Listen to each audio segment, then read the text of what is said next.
Kanchi TV ਦੇਖ ਰਹੇ ਸਾਰੇ ਦਰਸ਼ਕਾਂ ਦਾ ਸਵਾਗਤ ਹੈ। ਜੈ ਗੁਰਦੇਵ ਜੈ ਭੀਮ। ਅੱਜ ਸਮਾਜਿਕ ਤੌਰ ਤੇ ਚਿੰਤਾਵਾਂ ਕਰਨ ਦਾ ਸਮਾਂ, ਖਾਸ ਕਰਕੇ ਦਲਿਤ ਸਮਾਜ ਦੀ ਦਸ਼ਾ ਕੀ ਹੈ ਤੇ ਦਿਸ਼ਾ ਕੀ ਹੈ। ਜੇ ਦਿਸ਼ਾ ਠੀਕ ਹੋਏਗੀ ਤਾਂ ਦਸ਼ਾ ਸੁਧਰੇਗੀ। ਤੇ ਜਿਹੜਾ ਸੰਕਲਪ ਸਾਡੇ ਮਹਾਨ ਪੁਰਸ਼ਾਂ, ਸਾਡੇ ਗੁਰੂ ਸਾਹਿਬਾਨਾਂ ਦਾ ਸੀ, ਕੀ ਉਹ ਸੰਕਲਪ ਪੂਰਾ ਹੋਇਆ? ਜੇ ਨਹੀਂ ਹੋਇਆ, ਕਿੰਨਾ ਕੁ ਹੋਇਆ, ਕਿਉਂ ਨਹੀਂ ਹੋਇਆ, ਕਿਵੇਂ ਹੋਏਗਾ, ਬਹੁਤ ਸਾਰੀਆਂ ਗੱਲਾਂ ਤੇ ਚਰਚਾ ਕਰਾਂਗੇ। ਅੱਜ ਇਹ ਗੰਭੀਰ ਵਿਸ਼ੇ ਦੇ ਉੱਤੇ ਚਰਚਾ ਕਰਨ ਦੇ ਵਾਸਤੇ ਅਸੀਂ ਤਕਲੀਫ ਦਿੱਤੀ ਹੈ ਸਾਡੇ ਪੰਜਾਬ ਤੋਂ, ਖਾਸ ਕਰਕੇ ਜ਼ਿਲ੍ਹਾ ਜਲੰਧਰ ਦੇ ਸਾਡੇ ਸੀਨੀਅਰ ਪੱਤਰਕਾਰ ਰਜਿੰਦਰ ਬਿਲਗਾ ਜੀ। ਆਓ ਆਪਾਂ ਸਵਾਗਤ ਕਰਦੇ ਹਾਂ। ਸਵਾਗਤ ਹੈ ਜੀ ਬਿਲਗਾ ਸਾਹਿਬ। ਜੈ ਭੀਮ ਜੈ ਗੁਰਦੇਵ। ਠੀਕ ਠਾਕ ਹੋ ਜੀ? ਬਿਲਕੁਲ ਜੀ। ਬਿਲਗਾ ਸਾਹਿਬ, ਜਿਵੇਂ ਪੁਰਾਣੇ ਸਮਿਆਂ ਦੇ ਵਿੱਚ ਵੈਦ ਹੁੰਦੇ ਸੀ, ਹਕੀਮ ਹੁੰਦੇ ਸੀ ਜੀ, ਤੇ ਉਹ ਮਰੀਜ਼ ਦੀ ਨਬਜ਼ ਫੜ ਕੇ ਦੱਸ ਦਿੰਦੇ ਸੀ ਵੀ ਇਹਨੂੰ ਮਰੋੜ ਲੱਗੇ ਹੋਆ ਜੀ, ਇਹਦਾ ਢਿੱਡ ਦੁਖਦਾ, ਇਹਦੀਆਂ ਅੱਖਾਂ ਦੁਖਦੀਆਂ, ਇਹਨੂੰ ਆਹ ਤਕਲੀਫ ਹੈ, ਇਹਨੂੰ ਬੁਖਾਰ ਹੈ ਜਾਂ ਜੇ ਵੀ ਜੀ। ਇਸੇ ਤਰੀਕੇ ਦੇ ਨਾਲ ਜਿਹੜਾ ਪੱਤਰਕਾਰ ਹੁੰਦਾ, ਉਹ ਵੀ ਇੱਕ ਸਮਾਜ ਦਾ ਵੈਦ ਹੈ, ਹਕੀਮ ਹੈ। ਉਹਨੂੰ ਸਭ ਪਤਾ ਹੁੰਦਾ ਵੀ ਇਹ ਸਮਾਜ ਦੇ ਵਿੱਚ ਇਸ ਵੇਲੇ ਆਹ ਭਿਆਨਕ ਬਿਮਾਰੀ ਫੈਲਣ ਵਾਲੀ ਆ ਜੀ, ਇਹਦਾ ਇਲਾਜ ਆਹ ਆ। ਇਹ ਵੀ ਪਤਾ ਹੁੰਦਾ ਵੀ ਉਹ ਭਿਆਨਕ ਬਿਮਾਰੀ ਫੈਲੀ ਕਿਉਂ ਹੈ ਜੀ। ਸਮਾਜ ਦੇ ਵਿੱਚ ਵੰਡੀਆਂ ਦੀ ਬਿਮਾਰੀ ਹੋ ਸਕਦੀ ਹੈ, ਬਿਲਕੁਲ। ਉਹ ਬਿਮਾਰੀ ਅੰਧ ਵਿਸ਼ਵਾਸ ਦੀ ਹੋ ਸਕਦੀ ਹੈ ਜੀ, ਉਹ ਬਿਮਾਰੀ ਪਾੜੇ ਦੀ ਹੋ ਸਕਦੀ ਹੈ, ਅਗਿਆਨਤਾ ਦੀ ਹੋ ਸਕਦੀ ਹੈ ਜੀ। ਤੇ ਉਹ ਨਬਜ਼ ਜਿਹੜੀ ਹੁੰਦੀ ਹੈ ਉਹ ਪੱਤਰਕਾਰ ਦੇ ਹੱਥ ਦੇ ਵਿੱਚ ਹੈ। ਤੁਸੀਂ ਵੀ ਇੱਕ ਬਹੁਤ ਅੱਛਾ ਰੋਲ ਅਦਾ ਕਰ ਰਹੇ ਹੋ ਜੀ। ਕੀ ਕਹਿਣਾ ਚਾਹੋਗੇ, ਖਾਸ ਕਰਕੇ ਅੱਜ ਜਿਸ ਸਮਾਜ ਦੇ ਉੱਤੇ ਆਪਾਂ ਚਰਚਾ ਕਰਨੀ ਹੈ ਔਰ ਚਿੰਤਾ ਕਰਨੀ ਹੈ ਜੀ, ਖਾਸ ਕਰਕੇ ਦਲਿਤ ਸਮਾਜ ਜੀ ਦੀ ਦਸ਼ਾ ਕੀ ਹੈ ਤੇ ਦਿਸ਼ਾ ਕੀ ਹੈ? ਜਿਹੜੀ ਦਿਸ਼ਾ ਸਤਿਗੁਰੂ ਰਵਿਦਾਸ ਮਹਾਰਾਜ ਜੀ ਨੇ ਸੰਕਲਪ ਲੈ ਕੇ ਦਿੱਤੀ ਸੀਗੀ ਜੀ, ਤੇ ਅੱਜ ਵੀ ਬਾਣੀ ਦੇ ਵਿੱਚ ਜਦੋਂ ਅਸੀਂ ਗੁਰੂ ਘਰ ਜਾਂਦੇ ਹਾਂ ਜਾਂ ਸਪੀਕਰਾਂ ਦੇ ਵਿੱਚ ਅੱਜ ਵੀ ਸਾਡੇ ਕੰਨਾਂ ਦੇ ਵਿੱਚ ਪੈਂਦੀ ਹੈ, ਬਰਾਬਰਤਾ ਵਾਲੇ ਰਾਜ ਵਾਲੀ ਜੀ, ਮੱਖੀਆਂ ਦੀ ਤਰ੍ਹਾਂ ਇਕੱਠੇ ਹੋਣ ਵਾਲੀ ਜੀ, ਤੇ ਬੇਗਮਪੁਰੇ ਵਾਲੇ ਫਲਸਫਾ ਜਿਹੜਾ ਆ ਉਹ ਸਤਿਗੁਰੂ ਰਵਿਦਾਸ ਮਹਾਰਾਜ ਜੀ ਨੇ ਦਿੱਤਾ। ਤੇ ਇਦਾਂ ਹੀ ਸਾਡੇ ਸਾਰੇ ਰਹਿਬਰਾਂ ਨੇ ਉਹਦੇ ਤੇ ਕੰਮ ਕੀਤਾ ਤੇ ਸਾਹਿਬ ਸ਼੍ਰੀ ਕਾਂਚੀ ਰਾਮ ਜੀ ਨੇ ਵੀ ਕੀਤਾ। ਤੇ ਬਾਬਾ ਸਾਹਿਬ ਭੀਮ ਰਾਓ ਡਾਕਟਰ ਅੰਬੇਡਕਰ ਜੀ ਦੀ ਗੱਲ ਕਰੀਏ, ਉਹਨੇ ਕਾਨੂੰਨਨ ਤੌਰ ਤੇ ਸਾਨੂੰ ਇੱਕ ਇਦਾਂ ਦਾ ਡਾਕੂਮੈਂਟ ਦਿੱਤਾ ਵੀ ਇਹ ਅਧਿਕਾਰ ਤੁਹਾਡੇ ਨੇ ਜੀ। ਪਰ ਫਿਰ ਵੀ ਅੱਜ 75 ਸਾਲ ਦੀ ਆਜ਼ਾਦੀ ਤੋਂ ਬਾਅਦ, ਬਾਬਾ ਸਾਹਿਬ ਦੇ ਜਾਣ ਤੋਂ ਬਾਅਦ ਸਾਡੇ ਗੁਰੂ ਸਾਹਿਬਾਨਾਂ ਦਾ ਸੰਕਲਪ ਪੂਰਾ ਹੁੰਦਾ ਦਿਖਾਈ ਨਹੀਂ ਦੇ ਰਿਹਾ ਜੀ। ਬਰਾਬਰਤਾ ਨਹੀਂ ਆਈ, ਗੈਰ ਬਰਾਬਰਤਾ, ਬੇਇਨਸਾਫੀ, ਅਨਿਆਏ।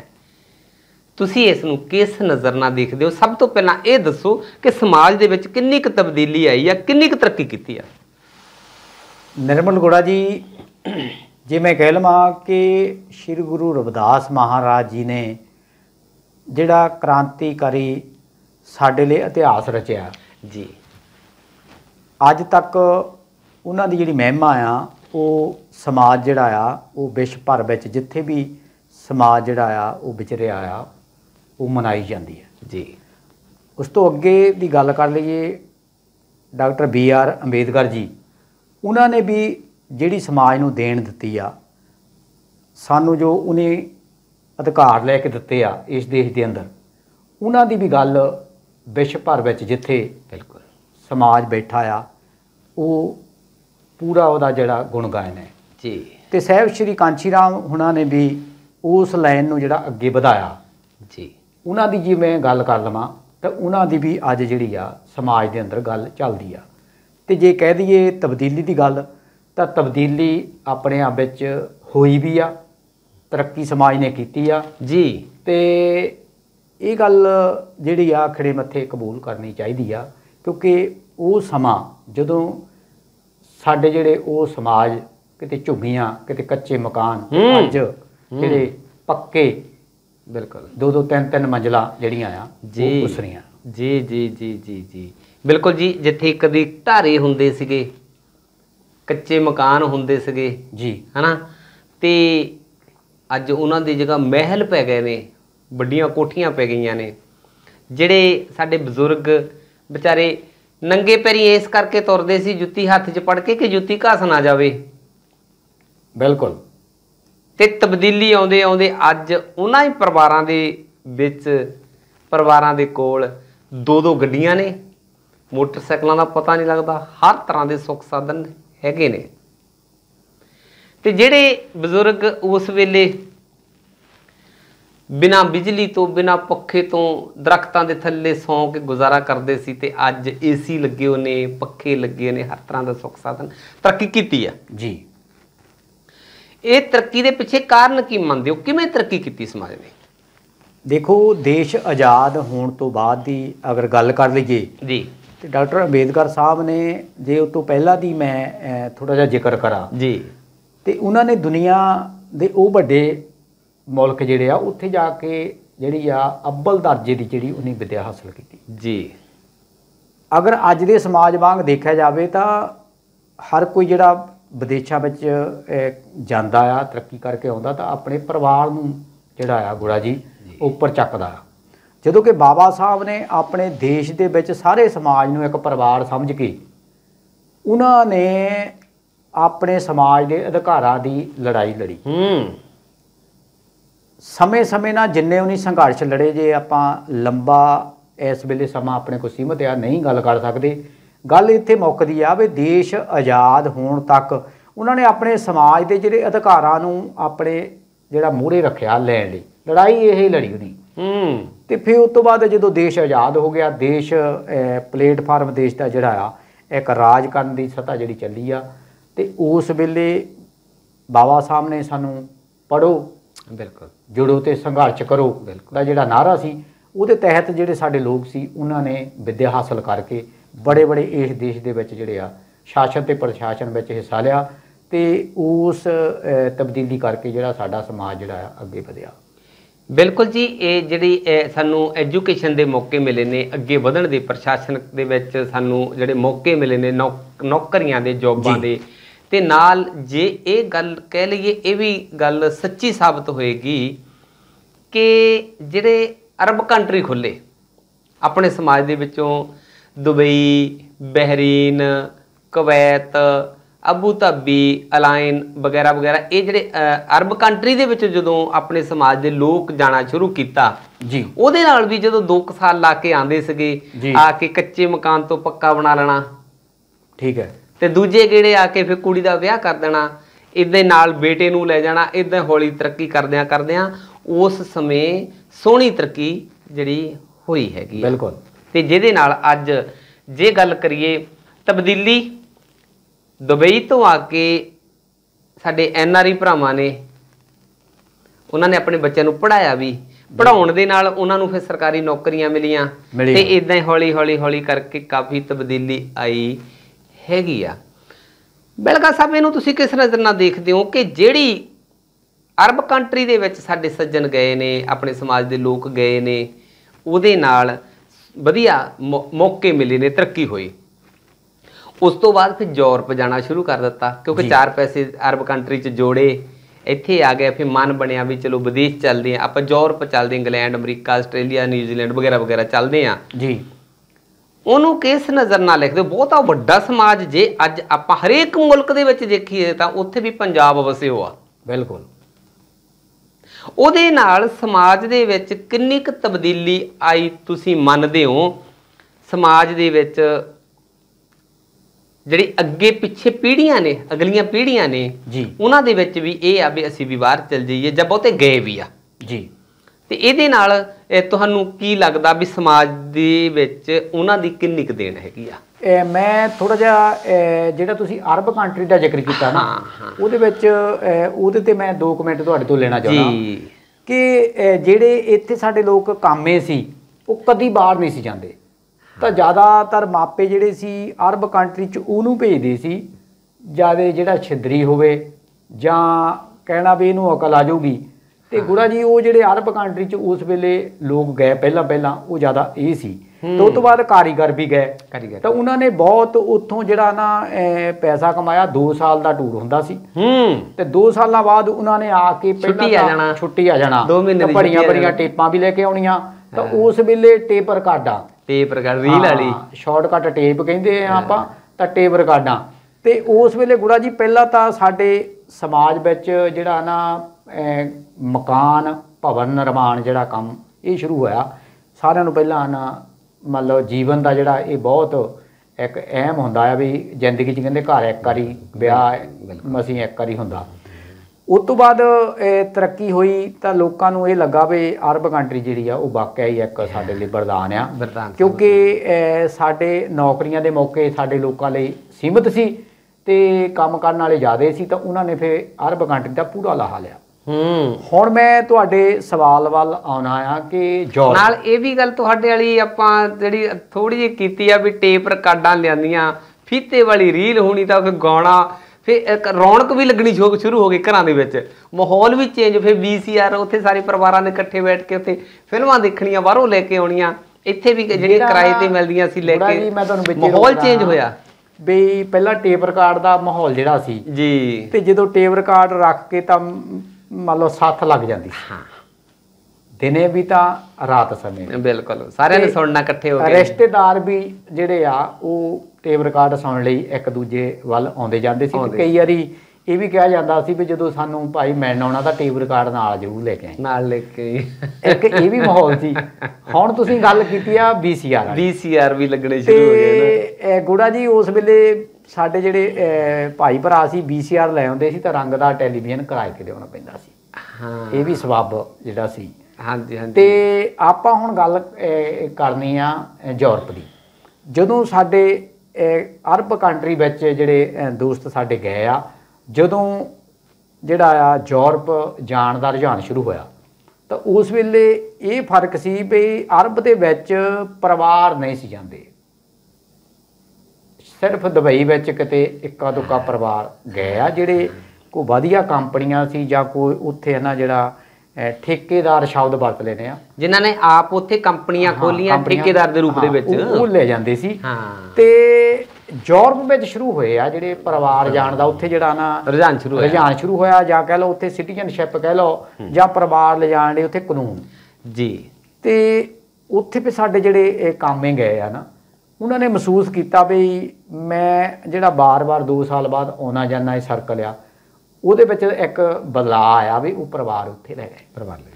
ਤੇ ਜਦੋਂ ਦੇ ਸਾਡੇ ਪਰਿਵਾਰ ਜਿਹੜੇ ਯੂਰਪ ਵਿੱਚ ਜਾਣ ਲੱਗੇ ਆ, ਜਿੱਥੇ ਸਾਡਾ ਇਹ ਇੱਕ ਪ੍ਰਵਾਸ ਜਿਹੜਾ ਨਾ ਵੱਡੀ ਪੱਧਰ ਤੇ ਹੋਇਆ, ਉੱਥੇ ਇੱਕ ਹੋਰ ਰੁਝਾਨ ਸ਼ੁਰੂ ਹੋਇਆ ਕਿ ਇੱਕ ਯੂਰਪੀਅਨ ਆਇਆ ਤਾਂ ਉਹਨੇ ਕਈ ਜਿਹੜੇ ਪਰਿਵਾਰਾਂ ਦੇ ਨੌਜਵਾਨ ਆ ਨਾ, ਤਾਂ ਉਹਨਾਂ ਨੂੰ ਜਿਹੜਾ ਸੈਂਟ ਸੁੰਟ ਤੁਸੀਂ ਦੇਖਿਆ ਹੋਣਾ ਲਾ ਕੇ, ਮੋਬਾਈਲ ਜਿਹੜੇ ਕਲਚਰ, ਸੋਨੇ ਦੇ ਕੜੇ ਚੈਨੀਆਂ ਮੋਟੀਆਂ, ਤਾਂ ਉਹਨਾਂ ਨੇ ਸਾਡੇ ਨਾ ਬੱਚਿਆਂ ਦੇ ਅੰਦਰ ਜਿਹੜਾ ਆ ਉਹ ਇੱਕ ਰੁਝਾਨ ਪੈਦਾ ਹੋ ਗਿਆ, ਲਾਲਸਾ ਪੈਦਾ ਕੀਤੀ ਵੀ ਇਹ ਜਿਹੜੇ ਇਹਦੇ ਪਹਿਨੇ ਹੋਏ ਜਿਹੜੇ ਨਾ ਗਹਿਣੇ ਆ ਜਾਂ ਕੋਈ ਹੋਰ ਉਹਦੇ ਕੋਲ ਕੀਮਤੀ ਚੀਜ਼ਾਂ ਆ, ਕੀ ਇਹ ਮੇਰੇ ਵੀ ਇੱਕ ਦਿਨ ਜਿਹੜਾ ਆ ਕੋਲ ਹੋ ਸਕਦੇ ਆ। ਬਿਲਕੁਲ। ਤੇ ਉਹਨੇ ਸਾਡੇ ਨੌਜਵਾਨਾਂ ਨੂੰ ਜਿਹੜਾ ਆ ਉਹ ਪ੍ਰਵਾਸ ਕਰਨ ਲਈ ਮਜਬੂਰ ਕੀਤਾ ਤੇ ਉਹਦੇ ਨਾਲ ਸਾਡਾ ਯੂਰਪ ਨੇ ਜਿਹੜਾ ਹੈ ਨਾ ਇੱਥੇ ਅਰਬ ਦੇ ਮੁਕਾਬਲੇ ਅਸੀਂ ਘਾਟੇ 'ਚ ਗਏ ਹਾਂ। ਇੱਦਾਂ ਵੀ ਲੱਗਦਾ ਸੀ ਵੀ ਜਦੋਂ ਉਹ ਜਿਨ੍ਹਾਂ ਦੀ ਤੁਸੀਂ ਗੱਲ ਕੀਤੀ ਹੈ, ਜਦੋਂ ਯੂਰਪ ਤੋਂ ਸਾਡੇ ਸੱਜਣ ਆਉਂਦੇ ਸੀਗੇ, ਸਾਡੇ ਪਰਿਵਾਰਾਂ ਦੇ ਜੀ ਆਉਂਦੇ ਸੀ, ਰਿਸ਼ਤੇਦਾਰ ਆਉਂਦੇ ਸੀਗੇ, ਉਹ ਜਦੋਂ ਆਂਢੀ ਗੁਆਂਢੀ ਆਪਣੇ ਭਾਈਚਾਰੇ ਦੇ ਵਿੱਚ ਜਾਂ ਰਿਸ਼ਤੇਦਾਰਾਂ ਦੇ ਵਿੱਚ ਜਦੋਂ ਮਿਲਣ ਜਾਂਦੇ ਸੀਗੇ, ਉਹ ਪਰਿਵਾਰ ਦੇ ਆਰਥਿਕ ਹਾਲਾਤ ਮਾੜੇ ਦੇਖ ਕੇ ਜੀ ਉਹਨੂੰ ਦਿਲਾਸਾ ਦੇਣ ਦੇ ਵਾਸਤੇ ਜੀ ਤੇ ਉਹਨਾਂ ਦੇ ਬੱਚਿਆਂ ਦੇ ਸਿਰ ਤੇ ਹੱਥ ਰੱਖ ਕੇ ਵੀ ਕਹਿੰਦੇ ਸੀਗੇ, ਆਸ਼ੀਰਵਾਦ ਦੇ ਕੇ ਵੀ ਕਾਕਾ ਤਕੜਾ ਹੋ, ਤੈਨੂੰ ਵੀ ਮੈਂ ਬਾਹਰ ਲੈ ਜਾਣਾ, ਜਦ ਤੱਕ ਕੋਈ ਨਾ ਵਸੀਲਾ ਬਣਾਵਾਂਗੇ। ਉਹਦੇ ਨਾਲ ਵੀ ਥੋੜਾ ਜਿਹਾ ਬੱਚਿਆਂ ਦੇ ਵਿੱਚ ਇਦਾਂ ਦਾ ਆਇਆ ਵੀ ਅਸੀਂ ਵੀ ਬਾਹਰ ਚਲ ਜਾਣਾ। ਮੇਰੇ ਇਹਨਾਂ ਦੇਖਣ ਵਿੱਚ ਇਹ ਆਇਆ ਵੀ ਇੱਕ ਯੂਰਪੀਅਨ ਜਿਹੜਾ ਆ ਉਹ ਜਿੱਥੋਂ ਘਰੋਂ ਸ਼ੁਰੂ ਹੋ ਜਾਂਦਾ ਸੀ ਤੇ ਆਪਣੇ ਰਿਸ਼ਤੇਦਾਰਾਂ ਤੱਕ ਜਾਂਦਾ ਸੀ, ਉਹਨਾਂ ਸਾਰਿਆਂ ਨੂੰ ਆਸ਼ੀਰਵਾਦ ਇਹ ਦੇ ਜਾਂਦਾ ਸੀ ਵੀ ਕੋਈ ਨਹੀਂ ਤੇਰਾ ਵੀ ਦੇਖਾਂਗੇ, ਕੋਈ ਨਹੀਂ ਵੀ ਤੈਨੂੰ ਵੀ ਮੈਂ ਹੈ ਨਾ ਮੈਂ ਤੇਰਾ ਸੋਚਿਆ ਆ। ਤੇ ਉਹ ਫਿਰ ਗੁੜਾ ਜੀ ਇਹ ਕਹਿ ਲਓ ਵੀ ਉਹ ਇੱਕ ਨਾ ਹਰ ਇੱਕ ਦੇ ਅੰਦਰ ਇੱਕ ਚੇਟਕ ਲਾਉਣ ਵਾਲੀ ਗੱਲ ਜਿਹੜੀ ਹੁੰਦੀ ਸੀ ਚਲੋ ਉਹ ਬੰਦਾ ਤਾਂ ਆਪਣਾ ਫਰਜ਼ ਅਦਾ ਕਰਦਾ ਸੀਗਾ, ਪਰ ਉਹਦਾ ਜਿਹੜਾ ਅੱਗੇ ਅਸਰ ਹੋਇਆ ਸਾਡੇ ਜਿਨ੍ਹਾਂ ਬੱਚਿਆਂ ਨੂੰ ਕਿਹਾ, ਜਿਨ੍ਹਾਂ ਪਰਿਵਾਰਾਂ ਨੂੰ ਕਿਹਾ, ਉਹ ਬੱਚਿਆਂ ਤੇ ਪ੍ਰਭਾਵ ਉਹ ਚਲੇ ਗਿਆ। ਪ੍ਰਭਾਵ ਇੰਨਾ ਗਿਆ ਕਿ ਹਰ ਕੋਈ ਜਿਹੜਾ ਆ ਉਹ ਇੱਥੇ ਕੰਮ ਕਰਨਾ ਹੀ ਉਹਨਾਂ ਨੇ ਜਿਹੜਾ ਆ ਮੇਰੇ ਖਿਆਲ ਨਾਲ ਹਨਾ ਘਟਾਤਾ। ਉਹਨਾਂ ਦੇ ਹਰ ਇੱਕ ਦੇ ਮਨ 'ਚ ਇਹੀ ਗੱਲ ਆਉਂਦੀ ਆ ਵੀ ਇੱਥੇ ਕੋਈ ਗੱਲ ਨਹੀਂ ਬਣਨੀ, ਸੂਤ ਆਊਗਾ ਤਾਂ ਬਾਹਰ ਜਾ ਕੇ ਆਊ। ਜਿਹੜੇ ਮੋਟੇ ਮੋਟੇ ਕੜੇ ਆ ਬਾਹਰੇ ਪੈ ਸਕਦੇ ਆ। ਮੈਂ ਕਿਹਾ ਜੀ ਜਿਹੜਾ ਮਾੜਾ ਮੋਟਾ ਇੱਥੇ ਨਾ ਲੈਣ ਜੋਗਾ ਅਸੀਂ ਕੰਮ ਕਰਦੇ ਸੀ, ਅਸੀਂ ਤਾਂ ਉੱਤੋਂ ਵੀ ਗਏ, ਉਹ ਵੀ ਛੱਡ ਦਿੱਤਾ ਹੈ ਨਾ। ਹਾਂਜੀ।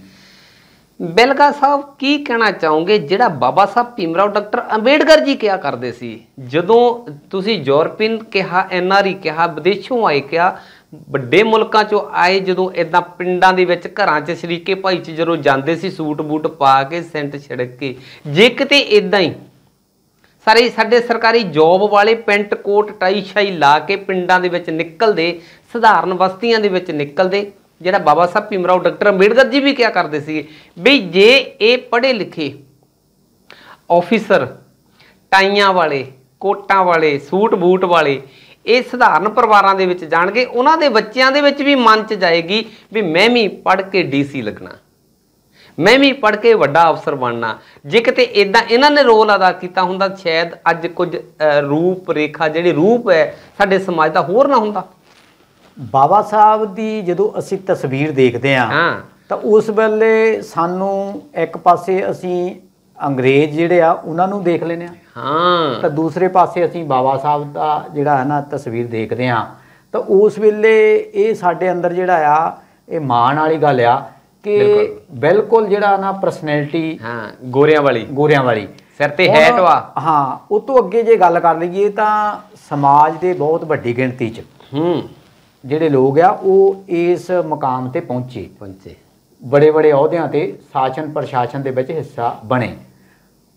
ਪਰ ਦੁੱਖ ਦੀ ਗੱਲ ਆ ਮੇਰੇ ਖਿਆਲ ਨਾਲ, ਮੈਂ ਜੇ ਇੱਦਾਂ ਕਹਿ ਲਵਾਂ ਵੀ ਉਹ ਜਿਹੜੇ ਸਾਡੇ ਵੱਡੇ ਵੱਡੇ ਰੁਤਬਿਆਂ ਵਾਲੇ ਆਫਿਸਰ, ਅਗਰ ਉਹ ਬਾਬਾ ਸਾਹਿਬ ਵਾਂਗ ਆਪਣੇ ਸਮਾਜ ਬਾਰੇ ਸੋਚਦੇ ਹੁੰਦੇ, ਆਪਣੇ ਸਮਾਜ ਨੂੰ ਪਰਿਵਾਰ ਵਾਂਗ ਸੋਚਦੇ ਹੁੰਦੇ, ਤੇ ਜਿਹੜੀ ਇਹ ਨਾ ਪਹਿਲੀ ਕਤਾਰ ਦੇ ਜਿਹੜੇ ਅਫਸਰ ਜਿਹੜੇ ਆ ਉਹ ਤੋਂ ਬਾਅਦ ਜੇ ਮੰਨ ਲਓ ਕਿਤੇ ਤੁਹਾਨੂੰ ਮੈਨੂੰ ਇਹ ਦੇਖਣ 'ਚ ਲੱਗਦਾ ਆ ਵੀ ਉਹ ਰੁਝਾਨ ਜਿਹੜਾ ਆ ਉਹ ਅੱਜ ਤੱਕ ਲਗਾਤਾਰ ਜਿਹੜਾ ਬਣਿਆ ਰਹਿਣਾ ਚਾਹੀਦਾ ਸੀ, ਜਿਹੜਾ ਇਸ ਵੇਲੇ ਸਾਨੂੰ ਨਜ਼ਰ ਨਹੀਂ ਬਣਿਆ। ਬਿਲਕੁਲ ਜੀ। ਜਿੱਥੇ NRI ਸੱਜਣ ਆਪਾਂ ਉਹਨਾਂ ਦੀ ਗੱਲ ਕਰਦੇ ਸੀ ਕਿ ਜਦੋਂ ਪਿੰਡਾਂ ਦੇ ਵਿੱਚ, ਘਰਾਂ ਦੇ ਵਿੱਚ, ਆਮ ਪਰਿਵਾਰਾਂ ਦੇ ਵਿੱਚ ਆਪਣੇ ਸ਼ਰੀਕੇ ਭਾਈਚਾਰੇ 'ਚ ਜਾਂਦੇ ਸੀ, ਉਹਨਾਂ ਦੀ ਕਾਪੀ ਕੀਤੀ ਸਾਡੇ ਨੌਜਵਾਨ ਪੀੜ੍ਹੀ ਨੇ ਜੀ। ਉਹਨਾਂ ਨੇ ਜਿਵੇਂ ਅਸੀਂ ਪਹਿਲਾਂ ਵੀ ਸ਼ਬਦ ਵਰਤੇ ਨੇ ਕਿ ਉਹ ਬੱਚਿਆਂ ਨੂੰ ਸਿਰ ਤੇ ਹੱਥ ਰੱਖ ਕੇ ਕਹਿੰਦੇ ਸੀ ਤੁਹਾਡੇ ਬਾਰੇ ਵੀ ਅਸੀਂ ਸੋਚਾਂਗੇ, ਤੁਹਾਡੇ ਵੀ ਦਿਨ ਫਿਰਨਗੇ, ਤੁਹਾਨੂੰ ਬਾਹਰ ਲੈ ਕੇ ਜਾਵਾਂਗੇ ਜੀ। ਜੇ ਕਿਤੇ ਉਹਨਾਂ ਨਾਲੋਂ ਗਿਣਤੀ ਜ਼ਿਆਦਾ ਹੈ ਜੀ ਸਾਡੇ ਇੱਥੇ ਜਿਹੜੇ ਸਾਡਾ ਮੁਲਾਜ਼ਮ ਵਰਗ ਹੈਗਾ ਜੀ, ਗਿਣਤੀ NRI ਸੱਜਣਾ ਨਾਲੋਂ ਜ਼ਿਆਦਾ ਹੈ ਜੀ, ਪਰ ਉਹਨਾਂ ਨੇ ਜੇ ਕਿਤੇ ਇਸ ਤਰੀਕੇ ਦੇ ਨਾਲ ਘਰਾਂ ਦੇ ਵਿੱਚ ਜਾ ਕੇ ਸਿਰ ਤੇ ਹੱਥ ਰੱਖ ਕੇ ਬੱਚਿਆਂ ਦੇ ਕਿਹਾ ਹੁੰਦਾ ਪੁੱਤ ਤੂੰ ਵੀ DC ਬਣ ਸਕਦਾ, ਜੇ ਮੈਂ ਇੱਕ ਘਾਈ ਦਾ ਪੁੱਤ DC ਬਣਿਆ, SDM ਬਣਿਆ, ਆਫਿਸਰ ਲੱਗਿਆ, ਪੁਲਿਸ ਦੇ ਵਿੱਚ ਹੈ, ਥਾਣੇਦਾਰ ਹੈ ਜਾਂ ਪਟਵਾਰੀ ਜਾਂ ਤਹਿਸੀਲਦਾਰ, ਹਰ ਉਹਦੇ ਤੇ ਅੱਜ ਇਸ ਦਲਿਤ ਸਮਾਜ ਦੇ ਵਿੱਚੋਂ ਹੈਗੇ ਨੇ। ਜੇ ਕਿਤੇ ਇਹਨਾਂ ਨੇ ਸਿਰ ਤੇ ਹੱਥ ਰੱਖਿਆ ਹੁੰਦਾ ਤਾਂ ਸ਼ਾਇਦ ਅੱਜ ਸਾਡੇ ਬੱਚਿਆਂ ਦੇ ਵਿੱਚ ਜਿੱਥੇ ਆਈਲੈਟਸ ਕਰਨ ਦੀ ਇੱਛਾ ਹੈ, ਬਾਹਰ ਨੂੰ ਦੌੜਨ ਦੀ ਇੱਛਾ ਹੈ, ਤਾਂ ਉਹ ਇੱਥੇ ਪ੍ਰਸ਼ਾਸਨਿਕ ਅਹੁਦਿਆਂ ਤੇ ਕਬਜ਼ਾ ਕਰਨ ਦੇ ਇੱਛੁਕ ਹੁੰਦੇ। ਬਿਲਕੁਲ। ਇਹ ਨਲਾਇਕੀ ਜਿਵੇਂ ਬਾਬਾ ਸਾਹਿਬ ਭੀਮ ਰਾਓ ਡਾਕਟਰ ਅੰਬੇਡਕਰ ਜੀ ਦੇ ਅੱਜ ਵੀ ਅਸੀਂ ਸੁਣਦੇ ਹਾਂ ਕਿ ਉਹ ਅਕਸਰ ਆਪਣਾ ਸਟੇਜ ਦੇ ਵਿੱਚੋਂ ਭਾਸ਼ਣ ਦੇ ਵਿੱਚ ਕਹਿੰਦੇ ਸੀ ਕਿ ਮੈਨੂੰ ਪੜ੍ਹੇ ਲਿਖੇ ਸਮਾਜ ਨੇ ਧੋਖਾ ਦਿੱਤਾ। ਅੱਜ ਅਸੀਂ ਕਾਂਛੀ TV ਦੀ ਸਕਰੀਨ ਤੋਂ ਕਹਿ ਰਹੇ ਹਾਂ ਕਿ ਸਮਾਜ ਨੂੰ ਅੱਜ ਮਹਿਸੂਸ ਹੋ ਰਿਹਾ ਕਿ ਪੜ੍ਹੇ ਲਿਖੇ ਸਮਾਜ ਨੇ ਧੋਖਾ ਦਿੱਤਾ। ਜੇ ਇਸ ਸਮਾਜ ਦੇ ਮੋਢਿਆਂ ਤੇ ਪੈਰ ਰੱਖ ਕੇ, ਜੇ ਇਸ ਸਮਾਜ ਦੇ ਨਾਮ ਤੇ SC ਸਰਟੀਫਿਕੇਟ ਲਗਾ ਕੇ ਵੱਡੇ ਅਹੁਦਿਆਂ ਤੇ ਗਏ ਨੇ, ਜੇ ਇਸ ਸਮਾਜ ਦੇ SC ਸਰਟੀਫਿਕੇਟ ਦੀ ਵਰਤੋਂ ਕਰਕੇ ਪੋਲੀਟੀਕਲ ਅਹੁਦਿਆਂ ਤੇ ਗਏ ਨੇ, MLA MP ਬਣੇ ਨੇ, ਜ਼ਿਲ੍ਹਾ ਪ੍ਰੀਸ਼ਦ ਬਣੇ ਨੇ ਜਾਂ ਵੱਡੇ ਵੱਡੇ ਹੋਰ ਵੀ ਅਹੁਦਿਆਂ ਤੇ ਗਏ ਨੇ, ਉਹਨਾਂ ਨੇ ਪਿੰਡਾਂ ਦੇ ਵਿੱਚ ਜਾ ਕੇ ਸਧਾਰਨ ਪਰਿਵਾਰਾਂ ਨੂੰ ਜਿਹੜੀਆਂ ਬਸਤੀਆਂ ਛੱਪੜਾਂ ਦੇ ਕੰਢਿਆਂ ਤੇ ਨੇ ਜਾਂ ਜਿਨ੍ਹਾਂ ਨੂੰ ਅੱਜ ਤੱਕ ਵੀ ਕਿਹਾ ਜਾਂਦਾ ਜਾਂ ਅੱਜ ਤੱਕ ਹੈ ਵੀ ਨੇ ਪਿੰਡ ਦੇ ਲਹਿੰਦੇ ਪਾਸੇ ਜਿੱਧਰਲੇ ਪਾਸੇ ਛੱਪੜ ਹੁੰਦਾ, ਉਹਨਾਂ ਦੇ ਵਿੱਚ ਜਾ ਕੇ ਸੈਮੀਨਾਰ ਲਾ ਕੇ ਇਹਨਾਂ ਨੇ ਉਹਨਾਂ ਨੂੰ ਪੜ੍ਹਾਈ ਦੀ ਮਹੱਤਤਾ ਜਾਂ ਬਾਬਾ ਸਾਹਿਬ ਨੇ ਕਿਵੇਂ ਤਰੱਕੀ ਕੀਤੀ, ਕਿਹੜੇ ਅਧਿਕਾਰ ਨੇ, ਇਹਨਾਂ ਨੇ ਨਹੀਂ ਦੱਸਿਆ। ਨਾ ਹੀ ਇਹਨਾਂ ਨੇ ਦੱਸਿਆ ਕਿ ਬਾਬਾ ਸਾਹਿਬ ਭੀਮ ਰਾਓ ਡਾਕਟਰ ਅੰਬੇਡਕਰ ਜੀ ਨੇ ਬੜੇ ਸੰਘਰਸ਼ਾਂ ਦੇ ਨਾਲ ਸਾਨੂੰ ਸੰਵਿਧਾਨ ਦੇ ਵਿੱਚ ਕਾਨੂੰਨ ਦਿੱਤੇ ਨੇ, ਹੱਕ ਦਿੱਤੇ ਨੇ, ਅਧਿਕਾਰ ਦਿੱਤੇ ਨੇ, ਇਹਨਾਂ ਨੇ ਨਹੀਂ ਦੱਸਿਆ। ਤੇ ਅੱਜ ਜਿਵੇਂ ਬਾਬਾ ਸਾਹਿਬ ਕਿਹਾ ਕਰਦੇ ਸੀ, ਤੇ ਉਹੀ ਗੱਲ ਅੱਜ ਅਸੀਂ ਕਾਂਛੀ ਟੀਵੀ ਦੀ ਸਕਰੀਨ ਤੋਂ ਦੁਹਰਾ ਰਹੇ ਹਾਂ ਕਿ ਅੱਜ ਵੀ ਸਮਾਜ ਨੂੰ ਇਹ ਪੜ੍ਹਿਆ ਲਿਖਿਆ ਵਰਗ ਧੋਖਾ ਦੇ ਰਿਹਾ, ਧੋਖਾ ਦਿੱਤਾ, ਜਿਹਦੇ ਨਾਲ ਸਤਿਗੁਰੂ ਰਵਿਦਾਸ ਮਹਾਰਾਜ ਜੀ ਦਾ ਸੰਕਲਪ ਪੂਰਾ ਹੁੰਦਾ ਦਿਖਾਈ ਨਹੀਂ ਦੇ ਰਿਹਾ, ਜਿਹਦੇ ਨਾਲ ਬਾਬਾ ਸਾਹਿਬ ਭੀਮ ਰਾਓ ਡਾਕਟਰ ਅੰਬੇਡਕਰ ਜੀ ਨੇ ਸਮਾਜ ਤੋਂ ਆਪਣਾ ਪਰਿਵਾਰ ਵਾਰ ਦਿੱਤਾ ਤੇ ਉਹਨਾਂ ਦਾ ਸੰਕਲਪ ਪੂਰਾ ਹੁੰਦਾ ਦਿਖਾਈ ਨਹੀਂ ਦੇ ਰਿਹਾ। ਜਿਹੜੇ ਅਧਿਕਾਰ ਸੰਵਿਧਾਨ ਦੇ ਵਿੱਚ ਨੇ, ਸੰਵਿਧਾਨ ਦੇ ਵਿੱਚ ਦੱਬ ਕੇ ਰਹਿ ਗਏ ਨੇ। ਤੇ ਜਿਹੜੇ ਸੰਵਿਧਾਨ ਦੇ ਰਖਵਾਲੇ ਨੇ, ਜਿਨ੍ਹਾਂ ਪੰਜਾਬ ਦੀ ਗੱਲ ਕਰੀਏ, ਪੰਜਾਬ ਦੇ ਵਿੱਚ 34 MLA SC ਕਮਿਊਨਿਟੀ ਦੇ ਵਿੱਚੋਂ ਨੇ, ਜਿਨ੍ਹਾਂ ਦੇ ਮੋਹਰ ਲਾਈ ਆ ਬਾਬਾ ਸਾਹਿਬ ਭੀਮ ਰਾਓ ਡਾਕਟਰ ਅੰਬੇਡਕਰ ਜੀ ਨੇ, ਨਹੀਂ ਕੀਤਾ ਕੰਮ। ਇਹ ਆਪਣਾ ਹੱਕ ਵੀ ਨਹੀਂ ਬਚਾ ਸਕੇ। 2011 ਦੀ ਜਨਗਣਨਾ ਦੇ ਮੁਤਾਬਕ 37 MLA ਬਣਦੇ ਜੀ ਰਿਜ਼ਰਵੇਸ਼ਨ ਦੇ ਜੀ। ਇਹ 3 MLA ਹੋਰ ਨਹੀਂ ਪੈਦਾ ਕਰ ਸਕੇ ਤਾਂ ਕਿ ਇਹਨਾਂ ਦੀਆਂ ਬਾਹਾਂ ਵੱਡੀਆਂ ਹੁੰਦੀਆਂ, ਆਪਣੀ ਇਹਨਾਂ ਦੀ ਯੂਨਿਟੀ ਮਜ਼ਬੂਤ ਹੁੰਦੀ ਜੀ। ਅਫਸੋਸ ਕਿ ਇਹ ਆਪਣੇ ਹੱਕ ਬਚਾਉਣ ਤੇ ਲੱਗੇ ਨੇ, ਸਿਰਫ ਆਪਣੀ ਟਿਕਟ ਬਚਾਉਣ ਤੇ ਲੱਗੇ ਹੁੰਦੇ ਨੇ। ਬਿਲਕੁਲ। ਸਮਾਜ ਕਿੱਧਰ ਨੂੰ ਜਾ ਰਿਹਾ, ਕਿਤੇ ਜਾਵੇ, ਕੋਈ ਮਤਲਬ ਨਹੀਂ। ਬਿਲਗਾ ਸਾਹਿਬ, ਇਹ ਪੱਖ ਸੀਗਾ NRI ਸੱਜਣਾ ਦੀ ਦੇਣ। ਸਮਾਜ ਦੇ ਵਿੱਚ ਜਿਹੜਾ ਅੱਜ ਰੂਪ ਬਣਿਆ ਹੈ ਪੰਜਾਬ ਦਾ, ਅੱਜ ਉਹਨਾਂ ਮੁਹੱਲਿਆਂ ਦੇ ਵਿੱਚ ਦੇਖਣ ਨੂੰ, ਘਰਾਂ ਦੇ ਉੱਤੇ, ਕੋਠੀਆਂ ਦੇ ਉੱਤੇ ਬਾਜ ਵਾਲੀ ਕੋਠੀ, ਜਹਾਜ਼ ਵਾਲੀ ਕੋਠੀ, ਫੁੱਟਬਾਲ ਵਾਲੀ ਕੋਠੀ, ਬਹੁਤ ਇੱਕ ਦਿੱਖ ਬਦਲੀ ਹੈ। ਅੱਛਾ ਹੋਇਆ, ਚੰਗਾ ਹੋਇਆ। ਪਰ ਜੇ ਅੰਦਰਲੇ ਪਾਸੇ ਝਾਤ ਮਾਰਦੇ ਆ, ਮੈਂ ਕੋਈ ਝਿਜਕਾਂ ਰੰਗਾ ਨਹੀਂ, ਅੰਦਰੋਂ ਖੋਖਲਾਪਨ ਮਹਿਸੂਸ ਹੋ ਰਿਹਾ, ਕਿਉਂਕਿ ਅਸੀਂ ਸਮਾਜ ਦੀ ਨਬਜ਼ ਨੂੰ ਬਰੀਕੀ ਨਾਲ ਦੇਖਦੇ ਹਾਂ। ਪੱਤਰਕਾਰਾਂ ਵਿਦ ਪ੍ਰੂਫ, ਜਦੋਂ ਤੁਸੀਂ ਕਿਤੇ ਇੰਡੀਆ ਆਏ, ਸਾਨੂੰ ਨਾਲ ਲੈ ਕੇ ਚੱਲਿਓ ਕੋਠੀਆਂ ਦੇ ਵਿੱਚ।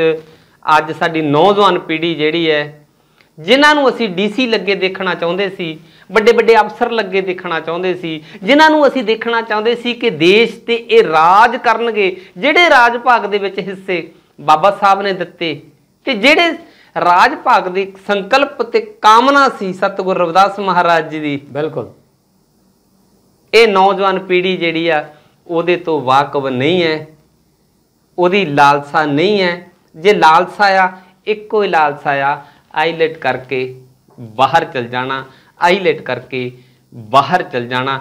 ਕੀ ਕਹਿਣਾ ਚਾਹੋਗੇ ਇਹ ਸਮਾਜ ਜਿਹੜਾ ਆ, ਖਾਸ ਕਰਕੇ ਜੇ ਸਮਾਜ ਦੀ ਆਪਾਂ ਜ਼ਿਕਰ ਕਰਦੇ, ਚਿੰਤਾ ਕਰ ਰਹੇ ਹਾਂ ਦਲਿਤ ਸਮਾਜ ਦੀ, ਇਹਦੀ ਤਰੱਕੀ ਦੇ ਵਿੱਚ ਸਾਡੇ ਧਾਰਮਿਕ ਆਗੂ ਸਹਿਬਾਨਾਂ ਦਾ ਰੋਲ ਕੀ ਹੈ, ਇਹਦੇ ਲਈ ਜਾਣਕਾਰੀ ਆਪਾਂ ਲਵਾਂਗੇ। ਉਸ ਤੋਂ ਪਹਿਲਾਂ ਮੈਂ ਇਹ ਤੁਹਾਨੂੰ ਦੱਸਣਾ ਚਾਹਾਂਗਾ ਕਿ ਜਦੋਂ ਜਿਹੜਾ ਨਾ ਐਸੀ ਸਮਾਜ ਜਿਹੜਾ ਆ ਉਹ ਸ਼ਾਸਨ ਪ੍ਰਸ਼ਾਸਨ ਦੇ ਵਿੱਚ ਜੀ ਬੜਾ ਆਪਣੀ ਵਰਤ ਬਣਾ ਗਿਆ ਸੀ, ਤੇ ਸਰਮਾਏਦਾਰੀ ਦੇ ਵਿੱਚ ਬਹੁਤ ਇਹ ਇੱਕ ਕਹਿ ਲਈਏ ਆਪਾਂ ਬਈ ਔਖ ਮਹਿਸੂਸ ਹੁੰਦੀ ਸੀ ਵੀ ਇਸ ਸਮਾਜ ਨੂੰ ਸ਼ਾਸਨ ਪ੍ਰਸ਼ਾਸਨ ਤੋਂ ਰੋਕਿਆ ਕਿਵੇਂ ਜਾਵੇ। ਇਹ ਵੀ ਦੌਰ ਆਇਆ, ਤੇ ਉਹਦੇ ਤੋਂ ਬਾਅਦ ਜਿਹੜਾ ਇਹ ਸਰਕਾਰਾਂ ਪੰਜਾਬ ਦੇ ਵਿੱਚ ਬਣੀਆਂ ਉਹ ਜ਼ਗੀਰਦਾਰੀ ਸਰਕਾਰਾਂ ਸੀ, ਤੇ ਉਹਨਾਂ ਨੇ ਗੁੜਾ ਜੀ ਇਹਨੂੰ ਹੌਲੀ ਹੌਲੀ ਬ੍ਰੇਕਾਂ ਲਾਉਣੀਆਂ ਸ਼ੁਰੂ ਕਰਤੀਆਂ। ਜਦੋਂ ਬ੍ਰੇਕਾਂ ਲੱਗੀਆਂ, ਇੱਕ ਪਾਸੇ ਤਾਂ ਸਾਡਾ ਜਿਹੜਾ ਸਮਾਜ ਉਸ ਵੇਲੇ ਦਾ ਸ਼ਾਸਨ ਪ੍ਰਸ਼ਾਸਨ ਦੇ ਵਿੱਚ ਮੋਹਰੀ ਸੀ, ਉਹ ਆਪਣੇ ਸਮਾਜ ਨੂੰ ਉਹ ਸੁਪਨੇ ਨਹੀਂ ਦਿਖਾ ਸਕਿਆ ਜਿਹੜੇ ਉਹ ਅਹੁਦਿਆਂ 'ਤੇ ਸੀ। ਤਾਂ ਦੂਜਾ ਜਿਹੜਾ ਆ ਜ਼ਗੀਰਦਾਰ ਲੋਕਾਂ ਨੇ ਇਸ ਜਿਹੜਾ ਨਾ ਮੌਕੇ ਸੀ, ਉਹ ਮੌਕਿਆਂ ਨੂੰ ਜਾਮ ਲਾਉਣਾ ਸ਼ੁਰੂ। ਉਹ ਜਾਮ ਕਿਹੜੇ ਤਰੀਕੇ ਨਾਲ ਆਇਆ? ਰਿਜ਼ਰਵੇਸ਼ਨ ਦੇ ਤਹਿਤ, ਜਿਹੜਾ ਪ੍ਰਾਈਵੇਟੇਸ਼ਨ ਦੇ ਤਹਿਤ? ਉਹਨਾਂ ਨੇ ਇਹਨਾਂ ਜਿਹੜੀਆਂ ਨੌਕਰੀਆਂ ਸੀ, ਮਾਫ ਕਰਨਾ, ਉਹਨੇ ਨੌਕਰੀਆਂ ਜਿਹੜੀਆਂ ਸੀ ਉਹਨਾਂ ਤੇ ਬੈਨ ਲਾਤਾ। ਉਸ ਤੋਂ ਬਾਅਦ ਸ਼ੁਰੂ ਹੋਈ ਬੇਰੁਜ਼ਗਾਰੀ, ਫੇਰ ਵਿਦੇਸ਼ਾਂ ਨੂੰ ਮੂੰਹ ਹੋਏ। ਬਿਲਕੁਲ ਜੀ, ਇਹ ਜਿਹੜਾ ਤੁਸੀਂ ਨਬਜ਼ ਦੇ ਜਿਹੜੀ ਫੜੀ ਹੈ ਸਮਾਜ ਦੀ, ਹਾਂਜੀ, ਵੀ ਜਿਹੜੀਆਂ ਨੌਕਰੀਆਂ ਦੇ ਨਾਲ ਸਮਾਜ ਦੇ ਵਿੱਚ ਤਬਦੀਲੀ ਆਈ, ਹਾਂਜੀ, ਇਸ ਦੌਰ ਦੇ ਵਿੱਚ ਉਹ ਨੌਕਰੀਆਂ ਖਤਮ ਕਰਤੀਆਂ ਜਾਂ ਬ੍ਰੇਕ ਲਾਤੀ। ਕਿਉਂਕਿ ਉਹ ਜਦੋਂ ਸਾਡੇ ਲੋਕ ਹੀ ਜਿਹੜੇ ਨਾ ਸ਼ਾਸਨ ਦੇ ਵਿੱਚ ਰਾਜ ਕਰਦੇ ਸੀ, ਦੂਸਰੀਆਂ ਧਿਰਾਂ ਦੇ ਉੱਤੇ ਕਾਨੂੰਨੀ ਜਿਹੜਾ ਉਹ ਪ੍ਰਭਾਵ ਸੀ, ਉਹਨਾਂ ਨੂੰ ਲੱਗਾ ਵੀ ਯਾਰ ਇਹ ਤਾਂ ਸਾਡੇ ਤੋਂ ਛੋਟੇ ਲੋਕ ਸੀ। ਜਗੀਰਦਾਰ ਲੋਕਾਂ ਨੇ ਇਹਨਾਂ ਨੂੰ ਉਹਨਾਂ ਕੁਰਸੀਆਂ ਤੋਂ, ਜੇ ਮੈਂ ਕਹਿ ਲਵਾਂ, ਉੱਤੇ ਤੱਕ ਪਹੁੰਚ ਜਿਹੜੀ ਰੋਕਣ ਲਈ ਮੌਕੇ ਦੀਆਂ ਸਰਕਾਰਾਂ ਨੇ ਨੌਕਰੀਆਂ ਨੂੰ ਜਿਹੜਾ ਬੈਨ ਕਰਤਾ। ਜਿੱਦਾਂ ਕਹਿ ਲਓ ਵੀ ਇਹ ਸਮਾਂ ਜਿਹੜਾ ਸਾਡੇ ਲੋਕ ਜਾਣਦੇ ਆ, ਜਿਹੜੇ ਨੌਕਰੀਆਂ ਤੋਂ ਵਾਂਝੇ ਰਹਿ ਗਏ। ਕਿਸੇ ਇਹ ਵੀ ਤਰੀਕੇ ਵਰਤੇ ਗਏ ਕਿ ਉਹਨਾਂ ਦੀਆਂ ਜਿਹੜੇ ਨੌਕਰਸ਼ਾਹ ਸੀਗੇ ਉਹਨਾਂ ਦੀਆਂ ਤਰੱਕੀਆਂ ਰੋਕਣ ਲਈ ਵੀ ਇਹਨਾਂ ਜਿਹੜੇ ਅੜਚਣਾਂ ਲਿਆਂਦੀਆਂ ਗਈਆਂ। ਬਹੁਤ ਕੁਝ ਹੋਇਆ ਜਿਹਦੇ ਬਾਰੇ ਅੱਜ ਦਾ ਸਮਾਜ ਜਿਹੜਾ ਆ ਉਹ ਗੁੜਾ ਜੀ ਮੇਰੇ ਖਿਆਲ ਨਾਲ ਘੱਟ ਜਾਣੂ ਆ। ਜਿਹੜੇ ਅੱਜ ਤੋਂ ਪਹਿਲੇ ਬੈਚ ਸੀਗੇ ਉਹਨਾਂ ਨੂੰ ਚੰਗੀ ਤਰ੍ਹਾਂ ਪਤਾ ਵੀ ਸਾਡੀਆਂ ਕਿੱਦਾਂ ਨੌਕਰੀਆਂ ਦੇ ਹੱਕ ਹੋਏ, ਕਿੱਦਾਂ ਸਾਡੀਆਂ ਤਰੱਕੀਆਂ ਹੋਈਆਂ। ਇਹ ਜਿਹੜਾ ਹਮੇਸ਼ਾ ਜਿਹੜਾ ਜਗੀਰਦਾਰ ਸਿਸਟਮ ਆ, ਇਹ ਗੁੜਾ ਜੀ ਜਿੱਥੇ ਦੁਨੀਆ ਦੇ ਵਿੱਚ ਜਿੱਥੇ ਵੀ ਰਾਜ ਆ ਕਾਰਪੋਰੇਟ ਦਾ, ਉਹਦੇ ਹੱਥ ਕੰਡੇ ਇਹੀ ਹੁੰਦੇ ਆ। ਬਿਲਕੁਲ ਜੀ, ਇਹੀ ਹੱਥ ਕੰਡੇ ਹੁੰਦੇ ਆ, ਕਿਉਂਕਿ ਉਹਨਾਂ ਨੂੰ ਹਾਜ਼ਮ ਨਹੀਂ ਹੁੰਦਾ ਵੀ ਜਿਹੜੇ ਸਾਡੇ ਥੱਲੇ ਕੰਮ ਕਰਦੇ ਸੀਗੇ, ਜਿਹੜੇ ਸਾਡੇ ਨੱਕੇ ਮੋੜਦੇ ਸੀ, ਇਹ ਕਹਿ ਲਓ, ਜਾਂ ਸਾਡੇ ਜਿਹੜੇ ਪਸ਼ੂ ਚਾਰਦੇ ਸੀਗੇ, ਉਹ ਅੱਜ ਕੁਰਸੀ ਤੇ ਬੈਠਾ ਤੇ ਮੈਨੂੰ ਉਹਦੇ ਕੋਲ ਫਾਈਲ ਲੈ ਕੇ ਜਾਣੀ ਪੈ ਰਹੀ ਹੈ ਕੰਮ ਦੇ ਵਾਸਤੇ। ਕਿਉਂ ਹਾਜ਼ਮ ਹੋਏਗਾ? ਇਹ ਵੱਡੀ ਚਿੰਤਾ ਦੀ ਗੱਲ ਤਾਂ ਹੈ ਹੀ। ਕਿਉਂਕਿ ਵੀ ਅੱਜ ਜੇ ਇਹ ਸ਼ਬਦ ਮੈਂ ਵਰਤੇ ਹੀ ਲੈਣਾ ਵੀ ਚਮਾਰਾਂ ਦਾ ਮੁੰਡਾ ਡੀਸੀ ਲੱਗਾ ਆ ਜੀ, ਵੀ ਉਹਦੇ ਕੋਲ ਮੈਨੂੰ ਆਪਣੇ ਕੰਮ ਦੇ ਵਾਸਤੇ ਜਾਣਾ ਪੈ ਰਿਹਾ, ਉਹਨਾਂ ਨੂੰ ਹੀਣਤਾ ਮਹਿਸੂਸ ਤਾਂ ਹੋਣੀ ਸੀ। ਚਮਾਰਾਂ ਦਾ ਮੁੰਡਾ ਐਸਐਸਪੀ ਲੱਗਾ ਆ, ਉਹਦੇ ਕੋਲ ਮੈਨੂੰ ਅਰਜ਼ੀ ਲੈ ਕੇ ਜਾਣੀ ਪੈ ਰਹੀ ਆ, ਤਕਲੀਫ ਤਾਂ ਹੋਣੀ ਸੀਗੀ। ਕਿਉਂਕਿ ਉਹ ਕਿਸੇ ਵੇਲੇ ਉਹਨਾਂ ਦੇ ਬਜ਼ੁਰਗ ਉਹਨਾਂ ਦੇ ਨੱਕੇ ਮੋੜਦੇ ਸੀ, ਪਸ਼ੂ ਚਾਰਦੇ ਸੀ, ਜਾਂ ਉਹਨਾਂ ਦੇ ਅਧੀਨ ਕੰਮ ਕਰਦੇ ਸੀ, ਗੋਡੀਆਂ ਕਰਦੇ ਹੁੰਦੇ ਸੀਗੇ, ਤਕਲੀਫ ਤਾਂ ਹੋਣੀ ਸੀ। ਉਹਨਾਂ ਨੇ ਪਲਾਨ ਕਰਕੇ, ਜਿਵੇਂ ਬਿਲਗਾ ਸਾਹਿਬ ਤੁਸੀਂ ਕਿਹਾ, ਉਹਨਾਂ ਨੇ ਪਲਾਨ ਕਰਕੇ ਜੋਬਾਂ ਦੇ ਉੱਤੇ ਲੋਕ ਲਾਤਾ, ਬਿਲਕੁਲ ਰੋਕ ਲਾਤੀ ਜੀ, ਤਰੱਕੀਆਂ 'ਚ ਰੋਕ ਲਾ ਦਿੱਤੀ। ਪਰ ਪਹਿਲਾਂ ਵੀ ਮੈਂ ਕੋੜੇ ਸ਼ਬਦ ਤੇ ਅਲੰਭੇ ਰੂਪ ਦੇ ਵਿੱਚ ਕਿਹਾ ਸੀ, ਸਾਡੇ 34 ਐਮਐਲਏ ਕੀ ਕਰਦੇ ਸੀ? ਹਰੇਕ ਸਰਕਾਰ 'ਚ ਹੋਏ ਆ 34 ਐਮਐਲਏ, ਉਹਨਾਂ ਨੇ ਬਾਹਰ ਨਿਕਲ ਕੇ ਰੌਲਾ ਨਹੀਂ ਪਾਇਆ, ਉਹ ਵਿਧਾਨ ਸਭਾ ਦੇ ਬਾਹਰ ਬੈਠ ਕੇ ਧਰਨਾ ਨਹੀਂ ਦਿੱਤਾ, ਉਹਨਾਂ ਨੇ ਉਹਨਾਂ ਦੇ ਖਿਲਾਫ ਕੋਈ ਇੱਕ ਵੀ ਸ਼ਬਦ ਬੋਲਿਆ ਨਹੀਂ। ਇਹਦਾ ਤਾਂ ਸਾਫ਼ ਜ਼ਾਹਰ ਇਹ ਮੰਨ ਕੇ ਚੱਲੀਏ ਕਿ ਇਹ ਸਮਾਜ ਦੇ ਵਿਰੋਧੀ ਸਾਬਤ ਹੋਏ ਨੇ। ਸਾਡੇ 34 ਐਸਸੀ ਕਮਿਊਨਿਟੀ ਦੇ ਵਿੱਚੋਂ ਐਮਐਲਏ, ਪਾਰਟੀ ਭਾਵੇਂ ਕੋਈ ਵੀ ਸੀਗੀ, ਤੇ ਉਹਨਾਂ ਨੂੰ ਬਾਹਰ ਆ ਕੇ ਅਸਤੀਫੇ ਦੇ ਦੇਣੇ ਚਾਹੀਦੇ ਸੀ, ਜਾਂ ਬਦਲ ਲੱਭਦੇ, ਜਾਂ ਆਪਣੇ ਤਰੀਕੇ ਨਾਲ ਵਿਰੋਧ ਕਰਦੇ, ਜਾਂ ਅੰਦਰ ਵੀ ਬਾਹਾਂ ਖੜੀਆਂ ਕਰਕੇ ਕਹਿੰਦੇ ਵੀ ਸਾਡੇ ਸਮਾਜ ਦੇ ਇਹਦੇ ਨਾਲ ਪਿੱਛੇ ਨੂੰ ਚੱਲ ਜਾਣਾ, ਸਮਾਜ ਨੇ ਜਿੰਨੀ ਤਰੱਕੀ ਕੀਤੀ ਆ ਇਹ ਸਾਡੇ ਸਮਾਜ ਦੇ ਵਿੱਚ ਇਹਦੇ ਨਾਲ ਨੁਕਸਾਨ ਹੋਏਗਾ। ਜੇ ਇਹ ਸੱਚੀ ਐਸਸੀ ਸਰਟੀਫਿਕੇਟ ਲਗਾ ਕੇ 34 ਐਮਐਲਏ ਬਣੇ, ਜੇ ਇਹ ਸੱਚੀ ਫੋਲੋਵਰ ਨੇ ਸਤਿਗੁਰੂ ਰਵਿਦਾਸ ਮਹਾਰਾਜ ਜੀ ਦੇ, ਜੇ ਸੱਚੀ ਇਹ ਆਪਣੇ ਆਪ ਨੂੰ ਇਹ ਕਹਿੰਦੇ ਸੀ ਕਿ ਅਸੀਂ ਅੰਬੇਡਕਰ ਦੀ ਬਦੌਲਤ ਇੱਥੇ ਪਹੁੰਚੇ ਹਾਂ, ਤਾਂ ਇਹਨਾਂ ਨੂੰ ਉਸ ਵੇਲੇ ਹੁਣ ਵੀ ਵਿਰੋਧ ਕਰਨਾ ਚਾਹੀਦਾ ਸੀ, ਪਰ ਕੀਤਾ ਹੀ ਨਹੀਂ। ਤਾਂ ਅੱਜ ਜਿਹੜਾ ਸਮਾਜ ਹੈ, ਇਹਨਾਂ ਹੁਣ ਤੱਕ ਦੇ ਜਿਹੜੇ ਸੈਂਕੜੇ ਬਣੇ ਐਮਐਲਏ ਮੌਜੂਦਾ ਤੇ ਸਾਬਕਾ ਸੈਂਕੜੇ, ਇਹ ਸਮਾਜ ਦੇ ਨੁਕਸਾਨ ਹੋਣ ਦੇ ਖੁਦ ਜ਼ਿੰਮੇਵਾਰ ਨੇ। ਇਹ ਇਸ ਵੇਲੇ ਮੈਂ ਕੰਛੀ ਟੀਵੀ ਦੀ ਸਕਰੀਨ ਤੋਂ ਪੂਰੀ ਦੁਨੀਆ ਭਰ ਦੇ ਵਿੱਚ ਚੱਲ ਰਿਹਾ, ਤੇ ਮੈਂ ਆਪਣੇ ਸ਼ਬਦਾਂ ਦੇ ਵਿੱਚ ਮੈਂ ਇਹਨਾਂ ਨੂੰ ਅਲਾਂਭਾ ਦੇ ਇਸ ਕਰਕੇ ਰਿਹਾ ਕਿ ਆਉਣ ਵਾਲੇ ਸਮੇਂ ਦੇ ਵਿੱਚ ਜਿਹੜਾ ਹੋਰ ਵੀ ਸਮਾਜ ਦਾ ਵੱਡਾ ਨੁਕਸਾਨ ਹੋਣ ਜਾ ਰਿਹਾ, ਉਹਨੂੰ ਬਚਾਇਆ ਜਾ ਸਕੇ। ਗੁੜਾ ਜੀ, ਮੈਂ ਇੱਥੇ ਜ਼ਿਕਰ ਕਰਨਾ ਚਾਹੁੰਦਾ ਜੀ ਕਿ ਸਾਰਾ ਸਮਾਜ ਨਹੀਂ ਇਦਾਂ ਦਾ ਹੈ। ਮੰਨ ਲਓ ਜਿਹੜੇ ਦੂਜੇ ਲੋਕਾਂ ਨੇ ਨਾ ਨੌਕਰੀਆਂ ਦੇ ਮੌਕੇ ਜਿਹੜੇ ਆ ਉਹ ਕਹਿ ਲਈਏ ਵੀ ਨਹੀਂ ਦਿੱਤੇ, ਉਹ ਵੀ ਇੱਕ ਧਿਰ ਆ, ਤੇ ਸਮਾਜ ਦੇ ਵਿੱਚ ਚੰਗੇ ਲੋਕ ਵੀ ਆ, ਕਿਉਂਕਿ ਹਮੇਸ਼ਾ ਹੁੰਦੀ ਆ। ਹੁਣ ਤੁਸੀਂ 34 ਐਮਐਲਏ ਦੀ ਜਿਹੜੀ ਗੱਲ ਕਰਦੇ ਆ, 60 ਐਮਐਲਏ ਨਾਲ ਸਰਕਾਰ ਬਣ ਜਾਂਦੀ ਹੈ। ਕਾਂਗਰਸ ਦੀ ਗੱਲ ਕਰ ਲਈਏ, ਅਕਾਲੀ ਦਲ ਦੀ ਗੱਲ ਕਰ ਲਈਏ, ਉਹਨਾਂ ਵੱਲੋਂ ਇਹ ਕਿਹਾ ਜਾਂਦਾ ਵੀ ਤੁਹਾਨੂੰ ਅਸੀਂ ਜਿਹੜਾ ਲੀਡਰ ਬਣਾਇਆ, ਤੁਹਾਨੂੰ ਅਸੀਂ ਟਿਕਟਾਂ ਦਿੱਤੀਆਂ, ਤੁਹਾਡੇ ਤੇ ਅਸੀਂ ਫਾਈਨਾਂਸ ਖਰਚਿਆ, ਤੁਸੀਂ ਪਾਰਟੀ ਦੀ ਆਈਡੀਓਲੋਜੀ ਤੋਂ ਬਾਹਰ ਨਹੀਂ ਜਾ ਸਕਦੇ।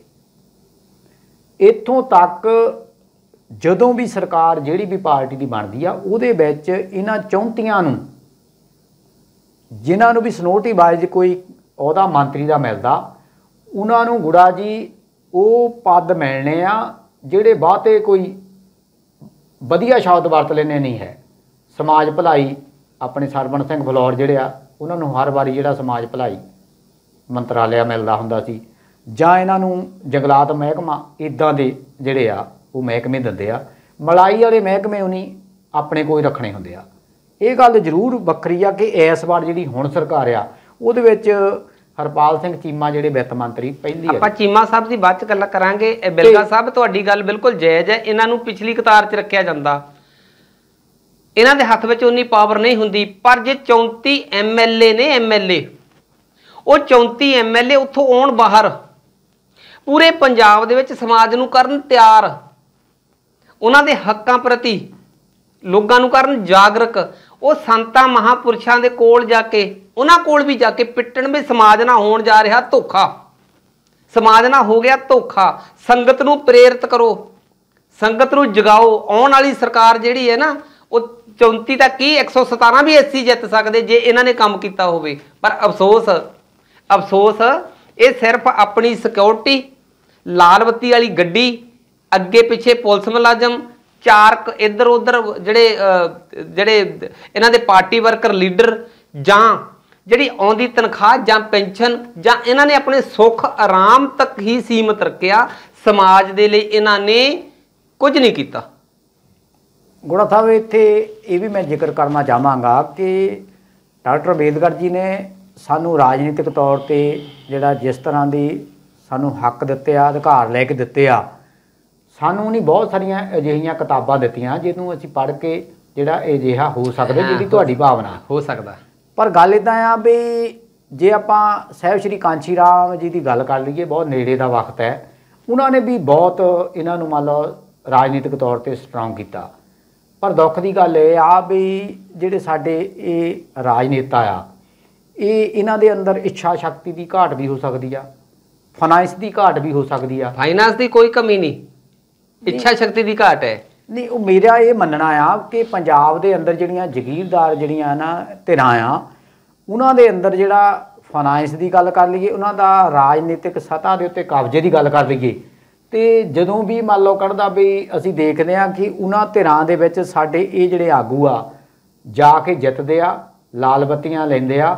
ਜਦੋਂ ਕਿ ਸਾਹਿਬ ਸ਼੍ਰੀ ਕਾਂਚੀ ਰਾਮ ਨੇ ਪੰਜਾਬ ਦੇ ਵਿੱਚ ਪਹਿਲੀ ਵਾਰੀ ਜਿਹੜਾ ਆ 6 MLA ਬਣੇ ਸੀ, ਤੇ ਉਹਨਾਂ ਨੂੰ ਕਿਹਾ ਸੀ, ਮੇਰੇ ਖਿਆਲ ਨਾਲ ਮੈਂ ਭੁੱਲਦਾ ਨਾ ਹੋਵਾਂ 9 MLA ਸੀ, ਤੇ ਉਹਨਾਂ ਨੇ ਕਿਹਾ ਸੀ ਵੀ ਪੰਜਾਬ ਦੇ ਵਿੱਚ ਤੁਸੀਂ ਜਿਹੜਾ ਆ ਹਰ ਜਿਹੜਾ MLA ਆ ਉਹ ਕਈ ਹਲਕੇ MP ਵਾਂਗ ਲੈ ਲਓ, ਤਾਂ ਕੰਮ ਕਰਕੇ ਦਿਖਾਓ, 9 ਤੋਂ 18 ਕਰੋ, ਕੰਮ ਕਰਕੇ ਦਿਖਾਓ, ਇਸ ਤਰ੍ਹਾਂ ਦਾ ਕੰਮ ਕਰੋ ਕਿ ਆਉਣ ਵਾਲੇ ਸਮੇਂ 'ਚ ਤੁਹਾਡੀ ਸਰਕਾਰ ਬਣੇ। ਪਰ ਉਹਨਾਂ 9 MLA ਨੇ ਜਿਹੜਾ ਉਹ ਕੰਮ ਕਰਨ ਦੀ ਬਜਾਏ ਜਦੋਂ ਦੁਬਾਰਾ ਇਲੈਕਸ਼ਨ ਹੋਣ ਦਾ ਸਮਾਂ ਹੋਇਆ ਤਾਂ ਉਹਨਾਂ ਨੇ ਕਿਹਾ ਵੀ ਸਾਹਿਬ ਜੀ ਸਾਡਾ ਕਿਸੇ ਪਾਰਟੀ ਨਾਲ ਸਮਝੌਤਾ ਕਰਾ ਦਿਓ। ਲਓ ਜੀ, ਉਹ ਵੀ ਇੱਕ ਆਸਰਾ ਲੱਭਣ ਲੱਗ ਪਏ। ਤੇ ਉਸ ਵੇਲੇ ਕਾਂਚੀ ਰਾਮ ਜੀ ਨੇ ਕਿਹਾ ਵੀ ਮੈਂ ਇਹ ਕੰਮ ਹੋਣ ਨਹੀਂ ਦੇਣਾ, ਵੀ ਤੁਸੀਂ ਚਾਹੁੰਦੇ ਆ ਵੀ ਜਿਹੜੀ ਲੱਕੜੀ ਆ ਕਿਸੇ ਜਿਹੜਾ ਲੋਹਾ ਆ ਕਿਸੇ ਲੱਕੜੀ ਸੰਗ ਤੁਸੀਂ ਤਲਣਾ ਚਾਹੁੰਦੇ ਆ, ਮੈਂ ਇਸ ਗੱਲ ਨੂੰ ਇਜਾਜ਼ਤ ਨਹੀਂ ਦੇਣੀ। ਤਾਂ ਅਗਲੀ ਇਲੈਕਸ਼ਨ 'ਚ ਸਿਰਫ ਜਿਹੜਾ ਸ਼ੰਗਾਰਾ ਰਾਮ ਸੂੰਗੜਾ ਹੀ ਜਿੱਤ ਪਾਇਆ ਸੀ, ਤਾਂ ਬਾਕੀ ਦੇ 8 MLA ਜਿਹੜੇ ਆ ਉਹ ਹਾਰ ਗਏ ਸੀ। ਤੇ ਇਹ ਤੋਂ ਪੰਜਾਬ ਦੇ ਜਿਹੜੇ ਦਲਿਤ ਸਮਾਜ ਦੀ ਜਿਹੜੀ ਰਾਜਨੀਤੀ ਸਿਆਸਤ ਜਿਹੜੀ ਆ ਉਸ ਵੇਲੇ ਤੋਂ ਲੈ ਕੇ ਅੱਜ ਤੱਕ ਇਹ ਆ ਵੀ ਇਹ ਦੂਜੀਆਂ ਪਾਰਟੀਆਂ 'ਚ ਜਾ ਕੇ ਤਾਂ ਜ਼ਰੂਰ ਲਾਲ ਬੱਤੀ ਜਿਹੜੀ ਲੈ ਲੈਂਦੇ ਆ, ਤੇ ਉਹਨਾਂ ਵਿੱਚ ਵੀ ਇਹ ਆ ਵੀ ਜਿਹਨੀ ਲਾਲ ਬੱਤੀ ਦਿੱਤੀ ਹੁੰਦੀ ਆ ਉਹਨਾਂ ਦੇ ਨਕਸ਼ੇ ਕਦਮਾਂ 'ਤੇ ਇਹਨਾਂ ਨੂੰ ਚੱਲਣਾ ਪੈਂਦਾ। ਤੁਹਾਡੀ ਜਿਹੜੀ ਭਾਵਨਾ ਆ ਵੀ 34 ਬਾਹਰ ਆ ਜਾਣ, ਇਹਨਾਂ ਨੂੰ ਤਾਂ ਰਾਜ ਹੀ ਭਾਗਮਤੀ ਮਿਲਦਾ, ਮੇਰੇ ਖਿਆਲ ਨਾਲ ਇੱਦਾਂ ਨਹੀਂ ਹੋ ਸਕਦਾ। ਮਸੀ ਦਾ ਉਹਨਾਂ ਨੂੰ ਸੌਖਰਾਮ ਮਿਲਦਾ, ਨਾਰੇ ਲਾ ਲਾ ਕੇ ਜਿੰਦਾਬਾਦ ਮੁਰਦਾਬਾਦ ਕਰ ਕਰਕੇ ਮਸੀ ਦਾ ਵਿਚਾਰਿਆਂ ਦੇ ਨਾਂ ਦੇ ਮਗਰ MLA ਲੱਗਦਾ, ਭਾਗ ਜਾਗਦੇ ਆ ਭਾਗ ਜਾਗਦੇ ਆ। ਤੇ ਜਦੋਂ ਭਾਗ ਜਾਗਦੇ ਜਾਂਦੇ ਇਹਨਾਂ ਦੇ ਲਈ ਸਮਾਜ ਕੀੜੇ ਮਕੌੜੇ ਹੁੰਦਾ। ਹਾਂਜੀ, ਸਮਾਜ ਦੀਆਂ ਸੁੱਖ ਸਹੂਲਤਾਂ ਅਧਿਕਾਰ ਕੋਈ ਮਾਇਨੇ ਨਹੀਂ ਰੱਖਦੇ ਇਹਨਾਂ ਵਾਸਤੇ। ਬਿਲਕੁਲ, ਇਹਨਾਂ ਨੂੰ ਮਾਇਨੇ ਰੱਖਦੇ ਤਾਂ ਆਪਣੇ ਬੱਚੇ ਸੈੱਟ ਕਰਨੇ, ਮਾਇਆ ਇਕੱਠੀ ਕਰਨੀ, ਪੈਨਸ਼ਨਾਂ ਲੈਣੀਆਂ, ਸੁੱਖ ਆਰਾਮ। ਬਿਲਕੁਲ ਸਾਹਿਬ ਕੀ ਕਹਿਣਾ ਚਾਹੋਗੇ? ਆਪਾਂ ਰਾਜਨੀਤਿਕ ਤੌਰ ਤੇ ਗੱਲ ਚੱਲ ਰਹੀ ਸੀ ਜੀ, ਇਦਾਂ ਵੀ ਤੁਸੀਂ ਮਹਿਸੂਸ ਕਰਦੇ ਹੋ ਵੀ ਸਾਡੇ ਕੋਲ ਸਾਹਿਬ ਸ਼੍ਰੀ ਕਾਂਸ਼ੀ ਰਾਮ ਜੀ ਤੋਂ ਬਾਅਦ ਕੋਈ ਉਸ ਲੈਵਲ ਦਾ ਤਿਆਗੀ, ਇਮਾਨਦਾਰ ਲੀਡਰ ਵੀ ਨਹੀਂ ਮਿਲਿਆ ਸਟੇਟ ਲੈਵਲ ਦਾ, ਜਿਹੜਾ ਸਾਰਿਆਂ ਨੂੰ, ਭਾਵੇਂ ਉਹ ਦੂਜੀਆਂ ਪਾਰਟੀਆਂ 'ਚ ਵੀ ਕੰਮ ਕਰਦੇ, ਸਾਰਿਆਂ ਨੂੰ ਇੱਕ ਥਾਂ ਬਿਠਾ ਸਕਦਾ ਹੁੰਦਾ, ਮਾਨਸਿਕ ਤੌਰ ਤੇ ਤਿਆਰ ਕਰ ਸਕਦਾ ਹੁੰਦਾ। ਇਦਾਂ ਦਾ ਲੀਡਰ ਦੀ ਵੀ ਕਮੀ ਆਈ ਆ ਮੇਰੇ ਖਿਆਲ ਨਾਲ ਗੁੜਾ ਜੀ। ਜੇ ਆਪਾਂ ਜਿੱਦਾਂ ਦਾ ਮਾਹੌਲ ਚੱਲਦਾ ਪੰਜਾਬ 'ਚ ਜਾਂ ਦੇਸ਼ ਵਿੱਚ, ਜੇ ਕਹਿ ਲਈਏ ਵੀ ਇਦਾਂ ਦਾ ਲੀਡਰ ਜਿਹੜੇ ਪਲੇਟਫਾਰਮ ਹੈ ਸਾਰੀਆਂ ਕਮਿਊਨਿਟੀਆਂ ਦੇ ਵਿੱਚ, ਅਗਰ ਸਾਡੇ ਸਮਾਜ ਵਿੱਚ ਸੰਤ ਸਮਾਜ ਦੀ ਆਪਾਂ ਗੱਲ ਕਰੀਏ, ਸੰਤ ਸਮਾਜ ਜਿਹੜਾ ਆ ਉਹ ਇੱਕ ਪਲੇਟਫਾਰਮ ਬਣਾ ਸਕਦਾ। ਤੁਸੀਂ ਸ਼ਾਇਦ ਪਿਛਲੀ ਇਲੈਕਸ਼ਨ 'ਚ ਆਪਾਂ ਇੱਥੇ ਨਾਂ ਲੈਂਦੇ ਹਾਂ, ਕਿਸੇ ਅਜਿਹੇ ਕਹਿ ਸਕਦੇ ਹਾਂ ਵੀ ਸ਼ਖਸੀਅਤ ਨੇ ਕਿਹਾ ਵੀ ਸੀ ਜੇ ਅਗਰ ਤੁਸੀਂ ਇੱਧਰ ਵੋਟ ਨਹੀਂ ਪਾਉਣੀ ਤਾਂ ਫਿਰ ਇੱਦਾਂ ਨਹੀਂ ਹੋ ਸਕਦੀ। ਮੇਰੇ ਖਿਆਲ ਨਾਲ ਜੇ ਆਪਾਂ ਚਾਹੁੰਦੇ ਹਾਂ ਵੀ ਅਸੀਂ ਇਹਨਾਂ ਸਾਡਾ ਸਮਾਜ ਜਿਹੜਾ ਆ 32 ਤੋਂ 34% ਵੋਟ ਹੈ ਪੰਜਾਬ ਦੇ ਵਿੱਚ, ਬੜੀ ਵਾਰੀ ਕੋਸ਼ਿਸ਼ ਹੋਈ ਆ ਵੀ ਇਹ ਸਰਕਾਰ ਦਾ ਹਿੱਸਾ ਜਿਹੜਾ ਵੱਡੀ ਪੱਧਰ 'ਤੇ ਅਜਿਹਾ ਬਣੇ ਕਿ ਸਾਡੀਆਂ ਆਪਣੀਆਂ ਜਿਹੜੀਆਂ ਨੀਤੀਆਂ ਹੋਣ ਸਮਾਜ ਨੂੰ ਅੱਗੇ ਲਿਜਾਣ ਲਈ।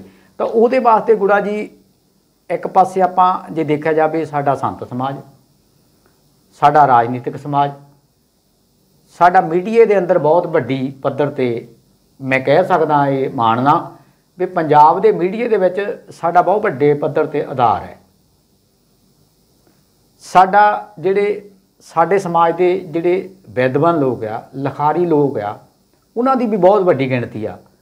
ਅਸੀਂ ਦੇਖਦੇ ਹਾਂ ਕਿ ਚਾਹੇ ਅੱਜ ਕਿਸੇ ਵੀ ਸੰਘਰਸ਼ ਦੀ ਜਿਹੜੀ ਗੱਲ ਕਰ ਲਈਏ, ਰੀੜ੍ਹ ਦੀ ਹੱਡੀ ਜਿਹੜੀ ਆ ਉਹ ਕਿਤੇ ਨਾ ਕਿਤੇ ਸਾਡੇ ਸਮਾਜ ਦੇ ਜਿਹੜੇ ਬੁੱਧੀਜੀਵੀ ਵਰਗ ਆ ਉਹਦਾ ਨਾ ਉਹਨਾਂ ਦੇ ਵਿੱਚ ਉੱਥੇ ਰੋਲ ਹੈ। ਇਹ ਗੱਲ ਵੱਖਰੀ ਆ ਵੀ ਮੈਂ ਇਹ ਕਹਿਣ ਤੋਂ ਮੈਂ ਗਰੇਜ ਨਹੀਂ ਕਰਦਾ ਕਿ ਫਾਈਨਾਂਸ ਪੱਖੋਂ ਜਿਹੜਾ ਆ ਹਮੇਸ਼ਾ ਹੀ ਜਗੀਰਦਾਰ ਸਾਨੂੰ ਜਿਹੜਾ ਇਹਨਾਂ ਕੰਮਾਂ ਲਈ ਵਰਤਦਾ। ਜੇ ਅਗਰ ਅਜਿਹਾ ਪਲੇਟਫਾਰਮ ਬਣੇ, ਅਜਿਹਾ ਪੰਥ ਬਣੇ ਤਾਂ ਅਜਿਹੀ ਕੋਈ ਗੱਲਬਾਤ ਨਹੀਂ ਹੈ ਵੀ ਅਸੀਂ ਆਪਣੇ ਟੀਚੇ ਤੇ ਨਾ ਪਹੁੰਚ ਸਕੀਏ। ਬਿਲਕੁਲ ਜੀ, ਇਹੋ ਜਿਹੇ ਪੰਥ ਦੀ ਲੋੜ ਹੈ। ਉਹ ਬੇਗਮਪੁਰੇ ਦੇ ਨਾਮ ਤੇ ਵੀ ਹੋ ਸਕਦਾ।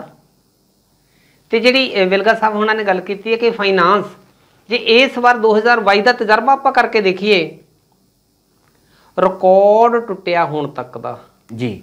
ਆਮ ਆਦਮੀ ਪਾਰਟੀ ਦੀ 92 MLA ਜਿਹੜੇ ਜਿੱਤੇ ਨੇ, ਪੈਸਾ ਖਰਚਿਆ ਹੀ ਨਹੀਂ, ਉਹਨਾਂ ਪ੍ਰਚਾਰ ਕੀਤਾ ਹੀ ਨਹੀਂ ਜੀ। ਲੋਕਾਂ ਦੇ ਵਿੱਚ ਲੋਕਾਂ ਨੂੰ ਉਹਨਾਂ ਦੇ ਹੱਕਾਂ ਪ੍ਰਤੀ ਜਾਗਰੂਕ ਕਰਨ ਦੀ ਲੋੜ ਹੈ ਜੀ। ਲੋਕਾਂ ਦੇ ਵਿੱਚ ਚਿਟਕ ਪੈਦਾ ਕਰਨ ਦੀ ਲੋੜ ਹੈ ਜੀ, ਜਿਹਦੇ ਤੇ ਖਰਚਾ ਨਹੀਂ ਆਉਂਦਾ। ਜਿਹੜੀ ਖਰੀਦੋ ਫਰੋਖਤ ਵਾਲੀ ਹੁਣ ਤੱਕ ਰਹੀ ਹੈ MLA ਬਣਨ ਦੇ ਲਈ ਕਰੋੜਾਂ ਰੁਪਏ ਖਰਚੇ ਕਰਨ ਦੀ ਗੱਲ ਰਹੀ ਹੈ, ਉਸੇ ਤਲੀ ਨੂੰ ਬਦਲਣਾ। ਬਾਬਾ ਸਾਹਿਬ ਭੀਮਰਾਓ ਡਾਕਟਰ ਅੰਬੇਡਕਰ ਜੀ ਦੇ ਦਿੱਤੇ ਸੰਵਿਧਾਨ ਦੇ ਮੁਤਾਬਕ, ਜਾਂ ਜੇ ਇਹ ਕਹਿ ਲਈਏ ਕਿ ਦੇਸ਼ ਸਾਡਾ ਲੋਕਤੰਤਰ ਹੈ ਜੀ, ਵੋਟ ਰਾਜ ਹੈ, ਹਰ ਇੱਕ ਦੀ ਵੋਟ ਦੀ ਵੈਲਿਊ ਬਰਾਬਰ ਹੈ। ਬਿਲਕੁਲ। ਫਿਰ ਵੋਟ ਜਿਹੜੀ ਫ੍ਰੀ ਹੈ, ਪੈਸੇ ਤੋਂ ਬਗੈਰ, ਮਤਲਬ ਲੋਕਾਂ ਨੂੰ ਪਾਉਣ ਦੇ ਲਈ ਪ੍ਰੇਰਿਤ ਕਰਨਾ ਔਰ ਉਹਨਾਂ ਦੇ ਹੱਕਾਂ ਪ੍ਰਤੀ ਜਾਗਰੂਕ ਕਰਨਾ, ਉੱਥੇ ਕਿਤੇ ਨਾ ਕਿਤੇ ਕਮੀ ਰਹਿ ਗਈ। ਜੇ ਕਿਤੇ ਇਹ ਪ੍ਰੇਰਿਤ ਕੀਤਾ ਹੁੰਦਾ, ਜਾਗਰੂਕ ਕੀਤਾ ਹੁੰਦਾ, ਵੋਟ ਦੀ ਅਹਿਮੀਅਤ ਬਾਰੇ ਦੱਸਿਆ ਹੁੰਦਾ, ਲੋਕਤੰਤਰ ਬਾਰੇ ਦੱਸਿਆ ਹੁੰਦਾ, ਸੰਵਿਧਾਨਕ ਹੱਕਾਂ ਬਾਰੇ ਦੱਸਿਆ ਹੁੰਦਾ, ਤੇ ਜਿਹੜੇ ਹੁਣ ਤੱਕ ਦੇ ਰਹਿ ਚੁੱਕੇ ਜਿਨ੍ਹਾਂ ਨੂੰ ਇਸ ਕੰਮ ਦੀ ਪੈਨਸ਼ਨ ਵੀ ਮਿਲਦੀ ਆ, ਸਾਬਕਾ MLA ਜੀ, ਉਹਨਾਂ ਨੇ ਵੀ ਜ਼ਿੰਮੇਵਾਰੀ ਨਹੀਂ ਨਿਭਾਈ। ਇਸ ਕਰਕੇ ਅੱਜ ਜਿਹੜੀ ਹੈ ਸਾਨੂੰ ਚਿੰਤਾ ਕਰਨੀ ਪੈ ਰਹੀ ਹੈ। ਬਿਲਕੁਲ। ਫਾਈਨੈਂਸ਼ੀਅਲੀ ਤੌਰ ਤੇ ਕਮਜ਼ੋਰ ਕੋਈ ਵੱਡੀ ਗੱਲ ਨਹੀਂ, ਬੰਦਾ ਮਾਨਸਿਕ ਤੌਰ ਤੇ ਮਜ਼ਬੂਤ ਹੋਣਾ ਚਾਹੀਦਾ ਕਿ ਅਸੀਂ ਪੰਜਾਬ ਦੇ ਵਿੱਚ ਤਬਦੀਲੀ ਲੈ ਕੇ ਆਉਣੀ ਆ ਜੀ। ਸਮਾਜ ਦੇ ਵਿੱਚ ਬਦਲਾਅ ਲੈ ਕੇ ਆਉਣਾ, ਅਸੀਂ ਰਹਿਬਰਾਂ ਦਾ ਸੁਪਨਾ ਪੂਰਾ ਕਰਨਾ, ਅਸੀਂ ਸਤਿਗੁਰੂ ਰਵਿਦਾਸ ਮਹਾਰਾਜ ਜੀ ਦਾ ਸੰਕਲਪ ਪੂਰਾ ਕਰਨਾ। ਜੇ ਕਿਤੇ ਮਾਨਸਿਕ ਤੌਰ ਤੇ ਭਾਵਨਾਵਾਂ ਬਣ ਜਾਣ, ਕੀਤਾ ਜਾ ਸਕਦਾ, ਕੋਈ ਬਹੁਤੀ ਵੱਡੀ ਗੱਲ ਨਹੀਂ ਹੈ। ਚਿੰਤਾ ਦੀ ਗੱਲ ਜਿਹੜੀ ਆਖਰ ਵੱਲ ਨੂੰ ਆਪਾਂ ਵੱਧਦੇ ਹਾਂ, ਸਾਡੀ ਨੌਜਵਾਨ ਪੀੜ੍ਹੀ ਜਿਹੜੀ ਹੈ ਜੀ, MP ਦੀ ਇਲੈਕਸ਼ਨ ਸੀਗੀ ਜੀ।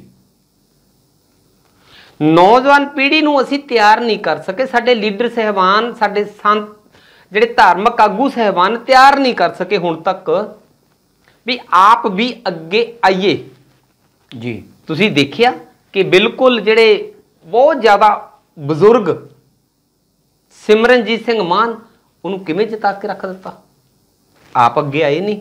ਤੇ ਇਸੇ ਤਰੀਕੇ ਨਾਲ ਪੰਜਾਬ ਦੇ ਵਿੱਚ ਜਿਹੜੀ ਨੌਜਵਾਨ ਪੀੜ੍ਹੀ ਹੈ ਉਹਨਾਂ ਨੂੰ ਰਾਜਨੀਤੀ ਦਾ ਸ਼ੌਕ ਹੈ ਨਹੀਂ, ਪੰਜਾਬ ਦੇ ਵਿੱਚ ਤਬਦੀਲੀ ਦਾ ਸ਼ੌਕ ਹੈ ਨਹੀਂ, ਬਦਲਾਓ ਦਾ ਸ਼ੌਕ ਹੈ ਨਹੀਂ। ਇੱਕੋ ਹੀ ਹੈ ਕਿ ਅਸੀਂ ਬਾਹਰ ਜਾਣਾ, ਆਪ ਇੱਥੇ ਪੰਜਾਬ ਨੂੰ ਬਾਹਰ ਵਰਗਾ ਬਣਾਉਣ ਦਾ ਸ਼ੌਕ ਹੈ ਨਹੀਂ। ਇਸ ਕਰਕੇ ਪੰਜਾਬ ਦੇ ਵਿੱਚ ਜਿਹੜੀ ਇਹ ਵੱਡੀ ਸਮੱਸਿਆ ਆ, ਇਹਦੇ ਨਾਲ ਨਾਲ ਖਾਸ ਕਰਕੇ ਜਿਹੜੀ ਦਲਿਤ ਸਮਾਜ ਦੇ ਵਿੱਚ ਸਮੱਸਿਆ, ਜਿਹੜੇ ਤਾਂ ਜ਼ਿਮੀਂਦਾਰ ਲੋਕ ਹੈਗੇ ਨੇ ਉਹਨਾਂ ਦੇ ਕੋਲ ਆਪਣੀ ਜੋਬ ਹੈ, ਜ਼ਮੀਨ ਪਰਮਾਨੈਂਟ ਜੋਬ ਹੈ। ਸਾਡੇ ਖਾਸ ਕਰਕੇ ਦਲਿਤ ਸਮਾਜ ਦੇ ਨੌਜਵਾਨ ਪੀੜ੍ਹੀ ਨੂੰ ਇਹ ਸੋਚਣਾ ਪਏਗਾ, ਜਿਹਦੇ ਕੋਲ 20 ਖੇਤ ਵਾ ਉਹ 10 ਬੰਦਿਆਂ ਨੂੰ ਜੋਬ ਦੇ ਸਕਦਾ, ਡੇਅਰੀਆਂ ਪਾ ਕੇ, ਮੁਰਗੀ ਫਾਰਮ ਪਾ ਕੇ, ਸਬਜ਼ੀ ਬੀਜ ਕੇ, ਫਸਲਾਂ ਬੀਜ ਕੇ ਉਹ ਦੇ ਸਕਦਾ ਜੋਬ। ਪਰ ਜਿਹਦੇ ਕੋਲ ਘਰ ਆਪਣੇ ਇਕੱਲੇ ਰਹਿਣ ਜੋਗੀ ਥਾਂ ਆ, ਸਾਡੇ ਕੋਲ ਐਸੀ ਸਮਾਜ ਕੋਲ, ਪਰ ਹੁਣ ਤਾਂ ਉਹਦਾ ਬਹੁਤੇ ਸਮਾਜ ਨੇ ਖਰੀਦ ਵੀ ਲਈ ਆ, ਅੱਜ ਪੈਰੀ ਹੈ ਵੀ, ਪਰ ਬਹੁਤਾ ਸਮਾਜ ਅੱਜ ਵੀ ਜ਼ਮੀਨ ਤੋਂ ਵਾਂਝਾ। ਉਹਨੂੰ ਇਹਨਾਂ ਗੱਲਾਂ ਤੇ ਗੌਰ ਕਰਨੀ ਪਏਗੀ, ਤਦ ਗੱਲ ਬਣੇਗੀ। ਹੁਣ ਨੌਜਵਾਨ ਪੀੜ੍ਹੀ ਹੈ, ਆਪਾਂ ਗੱਲ ਕਰ ਰਹੇ ਸੀ ਸੰਗਰੂਰ ਸੀਟ ਦੀ ਜੀ। ਨੌਜਵਾਨ ਪੀੜ੍ਹੀ ਨੇ ਬਜ਼ੁਰਗ ਨੂੰ ਵੋਟਾਂ ਪਾ ਕੇ ਜਿਤਾਤਾ। ਵੈਸੇ ਤਾਂ ਲੋਕਤੰਤਰ ਉਹਨਾਂ ਦੀ ਆਪਣੀ ਮਰਜ਼ੀ, ਜਿਹਨੂੰ ਮਰਜ਼ੀ ਪਾ ਸਕਦੇ ਨੇ, ਪਰ ਲੱਭੂਗੇ ਵਿੱਚੋਂ ਕੀ ਜੀ, ਲੱਭਣਗੇ ਵਿੱਚੋਂ ਕੀ? ਜਿੰਨਾ ਚਿਰ ਆਪ ਪੰਜਾਬ ਦੀ ਬਾਗਡੋਰ ਨਹੀਂ ਸਾਂਭਦੇ, ਪੰਜਾਬ ਨੂੰ ਆਪਣਾ ਪੰਜਾਬ ਨਹੀਂ ਮੰਨਦੇ ਜੀ, ਜਿੰਨਾ ਚਿਰ ਇਹ ਨਹੀਂ ਆਪਣੇ ਮਨ ਦੇ ਵਿੱਚ ਇੱਛਾ ਸ਼ਕਤੀ, ਇੱਛਾ ਪੈਦਾ ਕਰਦੇ ਕਿ ਅਸੀਂ ਪੰਜਾਬ ਨੂੰ ਬਦਲਣਾ, ਮੈਂ ਬਦਲਣਾ, ਆਪਣੇ ਘਰ ਤੋਂ ਸ਼ੁਰੂ ਕਰਨਾ, ਪੈਰਿਸ ਪੰਜਾਬ ਨੂੰ ਬਣਾਉਣਾ, ਇੰਗਲੈਂਡ ਅਮਰੀਕਾ ਵਰਗਾ ਕਾਇਦਾ ਕਾਨੂੰਨ ਤੇ ਵਾਤਾਵਰਨ ਤੇ ਉੱਥੋਂ ਦਾ ਮਾਹੌਲ ਇੱਥੇ ਮੈਂ ਪੈਦਾ ਕਰਨਾ ਜੀ, ਜਿੰਨਾ ਚਿਰ ਨੌਜਵਾਨ ਪੀੜ੍ਹੀ ਦੇ ਵਿੱਚ ਬਦਲਾਅ ਨਹੀਂ ਆਉਂਦਾ, ਇਦਾਂ ਦੀ ਭਾਵਨਾ ਨਹੀਂ ਆਉਂਦੀ, ਉਹਨਾਂ ਚਿਰ ਤਬਦੀਲੀ ਨਹੀਂ ਆ ਸਕਦੀ। ਕੀ ਕਹਿਣਾ ਚਾਹੋਗੇ ਤੁਸੀਂ ਇਹਦੇ ਬਾਰੇ ਕਿ ਇਹਦਾ ਆਖਰ ਦੇ ਵਿੱਚ ਹੱਲ ਕੀ ਹੈ? ਗੁੜਾ ਜੀ, ਕਿਵੇਂ ਤਬਦੀਲੀ ਆ ਸਕਦੀ ਹੈ? ਮੈਂ ਇਸ ਤੋਂ ਪਹਿਲਾਂ ਇੱਕ ਗੱਲ ਇਹ ਕਹਿਣੀ ਚਾਹੁੰਦਾ ਆ ਕਿ ਅਸੀਂ ਹਰ ਸਾਲ ਜਿਹੜਾ ਆ ਜਦੋਂ ਗੁਰਪੁਰਬ ਮਨਾਉਂਦੇ ਆ ਸ਼ਾਇਦ ਸ੍ਰੀ ਗੁਰੂ ਮਹਾਰਾਜ ਰਵਿਦਾਸ ਜੀ ਦਾ ਜੀ, ਉਸ ਵੇਲੇ ਸਾਨੂੰ ਜਿਹੜਾ ਲੋੜ ਹੁੰਦੀ ਆ ਆਪਣੇ ਸਮਾਜ ਨੂੰ ਜਾਗਰੂਕ ਕਰਨ ਦੀ, ਚੇਤਨ ਕਰਨ ਦੀ। ਉਸ ਵੇਲੇ ਨੌਜਵਾਨ ਨੂੰ ਪ੍ਰੇਰਿਤ ਕਰਨ ਦੀ ਲੋੜ ਹੁੰਦੀ ਆ, ਕਿਉਂਕਿ ਸਾਡੇ ਕੋਲ ਬਹੁਤ ਵੱਡਾ ਉਸ ਵੇਲੇ ਇਕੱਠ ਤੇ ਸਟੇਜ ਜਿਹੜੀ ਹੁੰਦੀ ਆ। ਇਸ ਤਰ੍ਹਾਂ ਬਾਬਾ ਸਾਹਿਬ ਜੀ ਦਾ ਜਦੋਂ ਜਨਮ ਦਿਵਸ ਹੁੰਦਾ ਆ, ਇੱਕ ਉਹ ਮੌਕਾ ਹੁੰਦਾ ਜਦੋਂ ਕਿ ਅਸੀਂ ਇਹ ਦੇਖਦੇ ਹਾਂ ਕਿ ਅਸੀਂ ਗੁਰੂ ਰਵਿਦਾਸ ਮਹਾਰਾਜ ਜੀ ਦੇ ਗੁਰਪੁਰਬ 'ਤੇ ਕੋਈ ਅਜਿਹਾ ਜਿਹੜਾ ਆ ਕੋਈ ਸਮਾਗਮ, ਕੋਈ ਸੈਮੀਨਾਰ ਜਿਹੜਾ ਨਹੀਂ ਕਰਵਾਉਂਦੇ, ਜਿਹਦੇ ਨਾਲ ਸਾਡੇ ਜਿਹੜਾ ਸਮਾਜ ਦੇ ਅੰਦਰ ਚੇਤਨਾ ਰਾਜਨੀਤਿਕ ਤੌਰ 'ਤੇ, ਆਰਥਿਕ ਤੌਰ 'ਤੇ, ਸਮਾਜਿਕ ਤੌਰ 'ਤੇ ਵਧੇ। ਬਿਲਕੁਲ ਤੁਹਾਡੀ ਗੱਲ ਸਹੀ ਹੈ ਕਿ ਸਤਿਗੁਰੂ ਰਵਿਦਾਸ ਮਹਾਰਾਜ ਜੀ ਦਾ ਜਦੋਂ ਗੁਰਪੁਰਬ ਹੁੰਦਾ ਉਸ ਵੇਲੇ ਮਾਹੌਲ ਹੁੰਦਾ। ਹਾਂ, ਉਦੋਂ ਸੈਮੀਨਾਰ ਹੋਣੇ ਚਾਹੀਦੇ ਆ ਪਿੰਡੋਂ ਪਿੰਡ। ਵੈਸੇ ਤਾਂ ਸਾਰਾ ਸਾਲ ਹੀ ਹੋਣੇ ਚਾਹੀਦੇ ਆ, ਪਰ ਅਸੀਂ ਜਿਹੜਾ ਆ ਉਸ ਵੇਲੇ ਇੱਕ ਧੂਮ ਧੜੱਕੇ 'ਚ ਹੀ ਉਹ ਦਿਨ ਨਿਕਾਲਦੇ ਆ। ਸਾਜਰੇ ਉੱਠ ਕੇ ਪ੍ਰਭਾਤ ਫੇਰੀਆਂ ਲਾ ਲਈਆਂ ਤੇ ਉੱਚੀ ਉੱਚੀ ਜਿਹੜੇ ਬੜੇ ਬੜੇ ਡੈਕ ਲਾ ਕੇ, ਜਿਹੜਾ ਸਾਨੂੰ ਮੰਨ ਲਓ ਚੇਤਨ ਤੌਰ 'ਤੇ ਸਾਡੀ ਕੋਈ ਉਹ ਗੱਲ ਹੈ ਨਹੀਂ, ਉਹ ਧੂਮ ਧੜੱਕੇ 'ਚ ਹੀ, ਢੋਲ ਧਮਾਕੇ 'ਚ ਹੀ ਸਮਾਂ ਲੰਘ ਜਾਂਦਾ। ਇੱਕ ਗੱਲ ਤਾਂ ਇੱਥੇ ਵਿਚਾਰਨ ਦੀ ਲੋੜ ਆ ਕਿ ਸਾਨੂੰ ਸਮਾਗਮ ਜਿਹੜੇ ਸਾਰਾ ਸਾਲ ਹੀ ਤੁਸੀਂ ਕਿਹਾ ਨਾ, ਜੇ ਅਸੀਂ ਇਹ ਨਾ ਜਾਗਰੂਕ ਹੋਣਾ ਆ ਵੋਟ ਪ੍ਰਤੀ, ਜਾਂ ਸਾਡੇ ਅੰਦਰ ਜਿੱਦਾਂ ਸਾਡੇ ਪਹਿਲੇ ਕ੍ਰਾਂਤੀਕਾਰੀ ਜਿਹੜੇ ਯੋਧੇ ਹੋਏ ਆ, ਸਾਡੇ ਲੀਡਰ ਹੋਏ ਆ, ਉਹਨੇ ਕਿਹਾ ਵੀ ਜੇ ਤੁਸੀਂ ਨਾ ਮੰਨ ਲਓ ਸ਼ੇਰਨੀ ਦਾ ਦੁੱਧ ਪੀਣਾ, ਜਾਂ ਤੁਸੀਂ ਰਾਜ ਸੱਤਾ ਦਾ ਸੁੱਖ ਮੰਨਣਾ, ਜਾਂ ਤੁਸੀਂ ਚਾਹੁੰਦੇ ਆ ਜਿੱਦਾਂ ਵੀ ਅਸੀਂ ਰੁਜ਼ਗਾਰ ਪ੍ਰਤੀ ਜਿਹੜਾ ਆ ਸਾਡੇ ਅੰਦਰ ਜਿਹੜਾ ਆ ਮੰਨ ਲਓ ਕਹਿਣ ਦਾ ਵੀ ਸਰਮਾਏਦਾਰੀ ਸਾਡੇ ਹਿੱਸੇ ਦੀ ਸਾਡੇ ਕੋਲ ਆਵੇ, ਤਾਂ ਗੁੜਾ ਜੀ ਫਿਰ ਤੁਹਾਨੂੰ ਮੰਨ ਲਓ ਕਹਿਣ ਦਾ ਵੀ ਸਾਰਾ ਸਾਲ ਹੀ ਸੈਮੀਨਾਰ ਜਾਗਰੂਕ ਹੋਣ ਲਈ ਚਾਹੀਦੇ ਆ। ਜਦੋਂ ਇਲੈਕਸ਼ਨ ਹੁੰਦੀ ਆ ਉਸ ਵੇਲੇ ਜਿਹੜੇ ਜਗੀਰਦਾਰ ਆ ਉਹ ਇਲੈਕਸ਼ਨਾਂ ਵਿੱਚ ਜਿਹੜਾ ਸਾਡੇ ਨੌਜਵਾਨਾਂ ਨੂੰ ਉਸ ਵੇਲੇ ਨਾ ਆਪਣਿਆਂ ਨੂੰ ਉਹ ਭਾਂਤੇ ਜਿਹੜੇ ਆ ਨਾ ਉਹ ਬਰਗਲਾਉਂਦੇ ਆ, ਉਸ ਵੇਲੇ ਸਾਡਾ ਨੌਜਵਾਨ ਆਪਾ ਖੋਲ੍ਹਣ ਦਾ।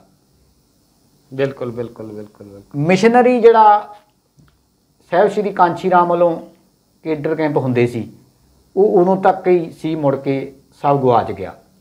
ਹੁਣ ਅਗਲੀ ਗੱਲ ਜਿਹੜੀ ਤੁਸੀਂ ਇਹ ਕਰਦੇ ਆ ਵੀ ਸਾਡਾ ਨੌਜਵਾਨ ਜਿਹੜਾ ਆ ਉਹ ਰਾਜਨੀਤਿਕ ਤੌਰ 'ਤੇ ਕਿੱਦਾਂ ਸਟਰੋਂਗ ਹੋਵੇ, ਉਹ ਰੁਜ਼ਗਾਰ ਪੱਖੋਂ ਕਿੱਦਾਂ ਸਟਰੋਂਗ ਹੋਵੇ। ਦੇਖੋ ਦੂਜੀਆਂ ਸਟੇਟਾਂ ਤੋਂ ਆ ਕੇ ਜਿਹੜੇ ਮਜ਼ਦੂਰਾਂ ਨੇ ਇੱਥੇ ਮਜ਼ਦੂਰੀ ਕੀਤੀ, ਮਜ਼ਦੂਰੀ ਕਰਕੇ ਉਹਨਾਂ ਨੇ, ਮੈਂ ਜੇ ਇੱਦਾਂ ਕਹਿ ਲਾਂ, ਸਾਈਕਲ ਤੇ ਰੇਹੜੀਆਂ ਤੇ ਇੱਥੇ ਦੇ ਛੋਟੇ ਛੋਟੇ ਜਿਹੜੇ ਕਾਰੋਬਾਰ ਆ ਉਹ ਆਪਣੇ ਹੱਥ 'ਚ ਕਰ ਲਏ। ਸਾਡੇ ਲੋਕ ਜਿਹੜੇ ਸੀ ਉਹ ਮਕਾਨ ਬਣਾਉਣ ਦੀ ਉਸਾਰੀ ਦੇ ਕੰਮ ਹੁੰਦੇ ਸੀ, ਉਹ ਵੀ ਉਹਨਾਂ ਨੇ ਹਥਿਆ ਲਏ। ਬਿਲਕੁਲ ਬਿਲਕੁਲ। ਫੈਕਟਰੀਆਂ ਵਿੱਚ ਕੰਮ ਸੀ, ਉਹ ਵੀ ਸਾਡੇ ਲੋਕ ਜਿਹੜੇ ਆ, ਮੈਂ ਜੇ ਕੁੱਲ ਮਿਲਾ ਕੇ ਇਹ ਕਹਿ ਲਵਾਂ ਗੁੜਾ ਜੀ, ਤੇ ਸਾਡੇ ਲੋਕਾਂ ਦੀ ਜਿਹੜੀ ਕੰਮ ਕਰਨ ਲਈ ਇੱਛਾ ਸ਼ਕਤੀ ਜਿਹੜੀ ਆ ਉਹ ਤਾਂ ਕਿਤੇ ਨਾ ਕਿਤੇ ਕਮਜ਼ੋਰ ਪੈ ਗਈ।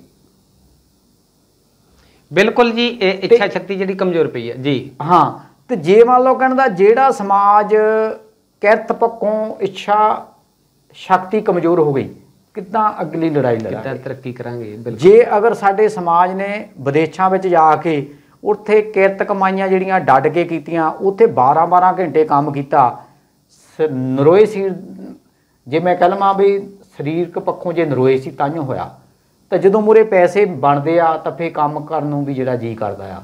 ਤੇ ਇੱਥੇ ਇਹ ਵੀ ਇੱਕ ਪੱਖ ਆ ਕਿ ਜ਼ਗੀਰਦਾਰ ਲੋਕਾਂ ਨੇ ਸਾਡੇ ਲੋਕਾਂ ਨੂੰ ਖੇਤੀ ਸੈਕਟਰ 'ਚ, ਸਾਡੇ ਲੋਕਾਂ ਨੂੰ ਇੰਡਸਟਰੀ ਖੇਤਰ 'ਚ, ਸਾਡੇ ਲੋਕਾਂ ਨੂੰ ਜਿਹੜਾ ਆ ਵਪਾਰ ਖੇਤਰ ਦੇ ਵਿੱਚ ਵੀ ਜਿਹੜਾ ਆ ਪਛਾੜਿਆ, ਕਿਉਂਕਿ ਉਹਨਾਂ ਦੇ ਅੰਦਰ ਇਹ ਇੱਕ ਉਪਜ ਸੀ ਕਿ ਅਗਰ ਤੁਸੀਂ ਪੰਜਾਬੀ ਲੋਕਾਂ ਨੂੰ ਜਿਹੜਾ ਆ ਇਹਨਾਂ ਮੌਕਿਆਂ 'ਤੇ ਜ਼ਿਆਦਾ ਜਿਹੜਾ ਲਾਓਗੇ ਤਾਂ ਇਹਨਾਂ ਦੇ ਅੰਦਰ ਜਿਹੜਾ ਆ ਉਹ ਕੁਝ ਜਿਹੜਾ ਆ ਚੰਗਾ ਜੀਵਨ ਇਹਨਾਂ ਦਾ ਹੋ ਸਕਦਾ। ਇਹਨਾਂ ਨੂੰ ਰੋਕਣ ਲਈ ਉਹਨੇ ਘੱਟ ਜਿਹੜੇ ਪੈਸੇ ਵਾਲੀ ਲੇਬਰ ਨੂੰ ਮੌਕਾ ਦੇ ਦਿੱਤਾ। ਗੁੜਾ ਜੀ, ਸਾਡੇ ਧਾਰਮਿਕ ਆਗੂ ਸਹਿਬਾਨ ਉਹਨਾਂ ਨੇ ਵੀ ਜ਼ਿੰਮੇਵਾਰੀ ਨਹੀਂ ਨਿਭਾਈ। ਜੇ ਨਿਭਾਈ ਹੁੰਦੀ ਤਾਂ ਗੁਰੂ ਰਵਿਦਾਸ ਮਹਾਰਾਜ ਜੀ ਦੇ ਸੰਕਲਪ ਬਾਰੇ ਪੂਰਾ ਸਾਲ ਦੱਸਦੇ ਕਿ ਸਤਿਗੁਰੂ ਰਵਿਦਾਸ ਮਹਾਰਾਜ ਜੀ ਕਿੱਦਾਂ ਦਾ ਸਮਾਜ ਸਿਰਜਣਾ ਚਾਹੁੰਦੇ ਨੇ। ਇਹ ਦੱਸਦੇ ਕਿ ਮੱਖੀਆਂ ਦੀ ਤਰ੍ਹਾਂ ਇਕੱਠੇ ਕਿੱਦਾਂ ਹੋਈਦਾ। ਇਹ ਦੱਸਦੇ ਕਿ ਮੱਖੀਆਂ ਦੇ ਵਿੱਚ ਇੱਕ ਰਾਣੀ ਮੱਖੀ ਵੀ ਹੁੰਦੀ ਹੈ ਜਿਹਦਾ ਸਾਰਿਆਂ ਨੇ ਕਹਿਣਾ ਮੰਨਣਾ ਹੁੰਦਾ। ਤੇ ਅੱਜ ਬਿਲਗਾ ਸਾਹਿਬ ਵਿਦਵਾਨ ਲੋਕ ਆਪਣੇ ਤਰੀਕੇ ਨਾਲ ਕੰਮ ਕਰ ਰਹੇ ਨੇ, ਜਿਨ੍ਹਾਂ ਨੂੰ ਤੁਸੀਂ ਆਪਣਾ ਦਲਿਤ ਸਮਾਜ ਦਾ ਮੀਡੀਆ ਵੀ ਕਿਹਾ।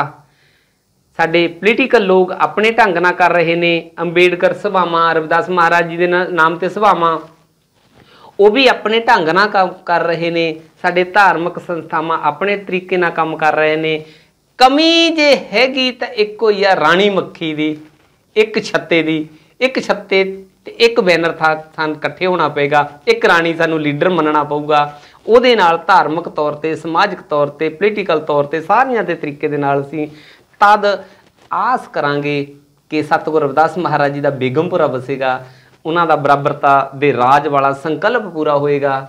ਜਿੰਨਾ ਚਿਰ ਅਸੀਂ ਮੱਖੀਆਂ ਦੀ ਤਰ੍ਹਾਂ ਇਕੱਠੇ ਨਹੀਂ ਹੁੰਦੇ, ਇੱਕ ਹੁਕਮ ਰਾਣੀ ਮੱਖੀ ਦਾ ਮੰਨਦੇ ਨਹੀਂ, ਇੱਕ ਛੱਤੇ ਦੀ ਤਰ੍ਹਾਂ ਅਸੀਂ ਇਕੱਠੇ ਨਹੀਂ ਹੁੰਦੇ, ਉਹਨਾਂ ਚਿਰ ਗੱਲ ਬਣਦੀ ਦੀਦੀ ਨਹੀਂ।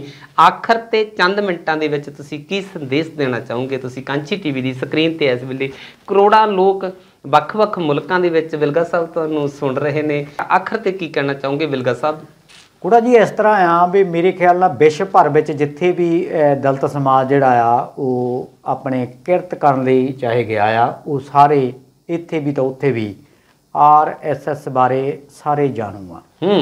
ਮੇਰੇ ਖਿਆਲ ਨਾਲ ਡਾਕਟਰ ਅੰਬੇਦਕਰ ਜੀ ਨੂੰ ਜੇ ਪੜ੍ਹਿਆ ਤੇ ਅਪਣਾਇਆ, ਮੈਂ ਕਹਿ ਸਕਦਾ ਵੀ ਉਹ RSS ਹੈ।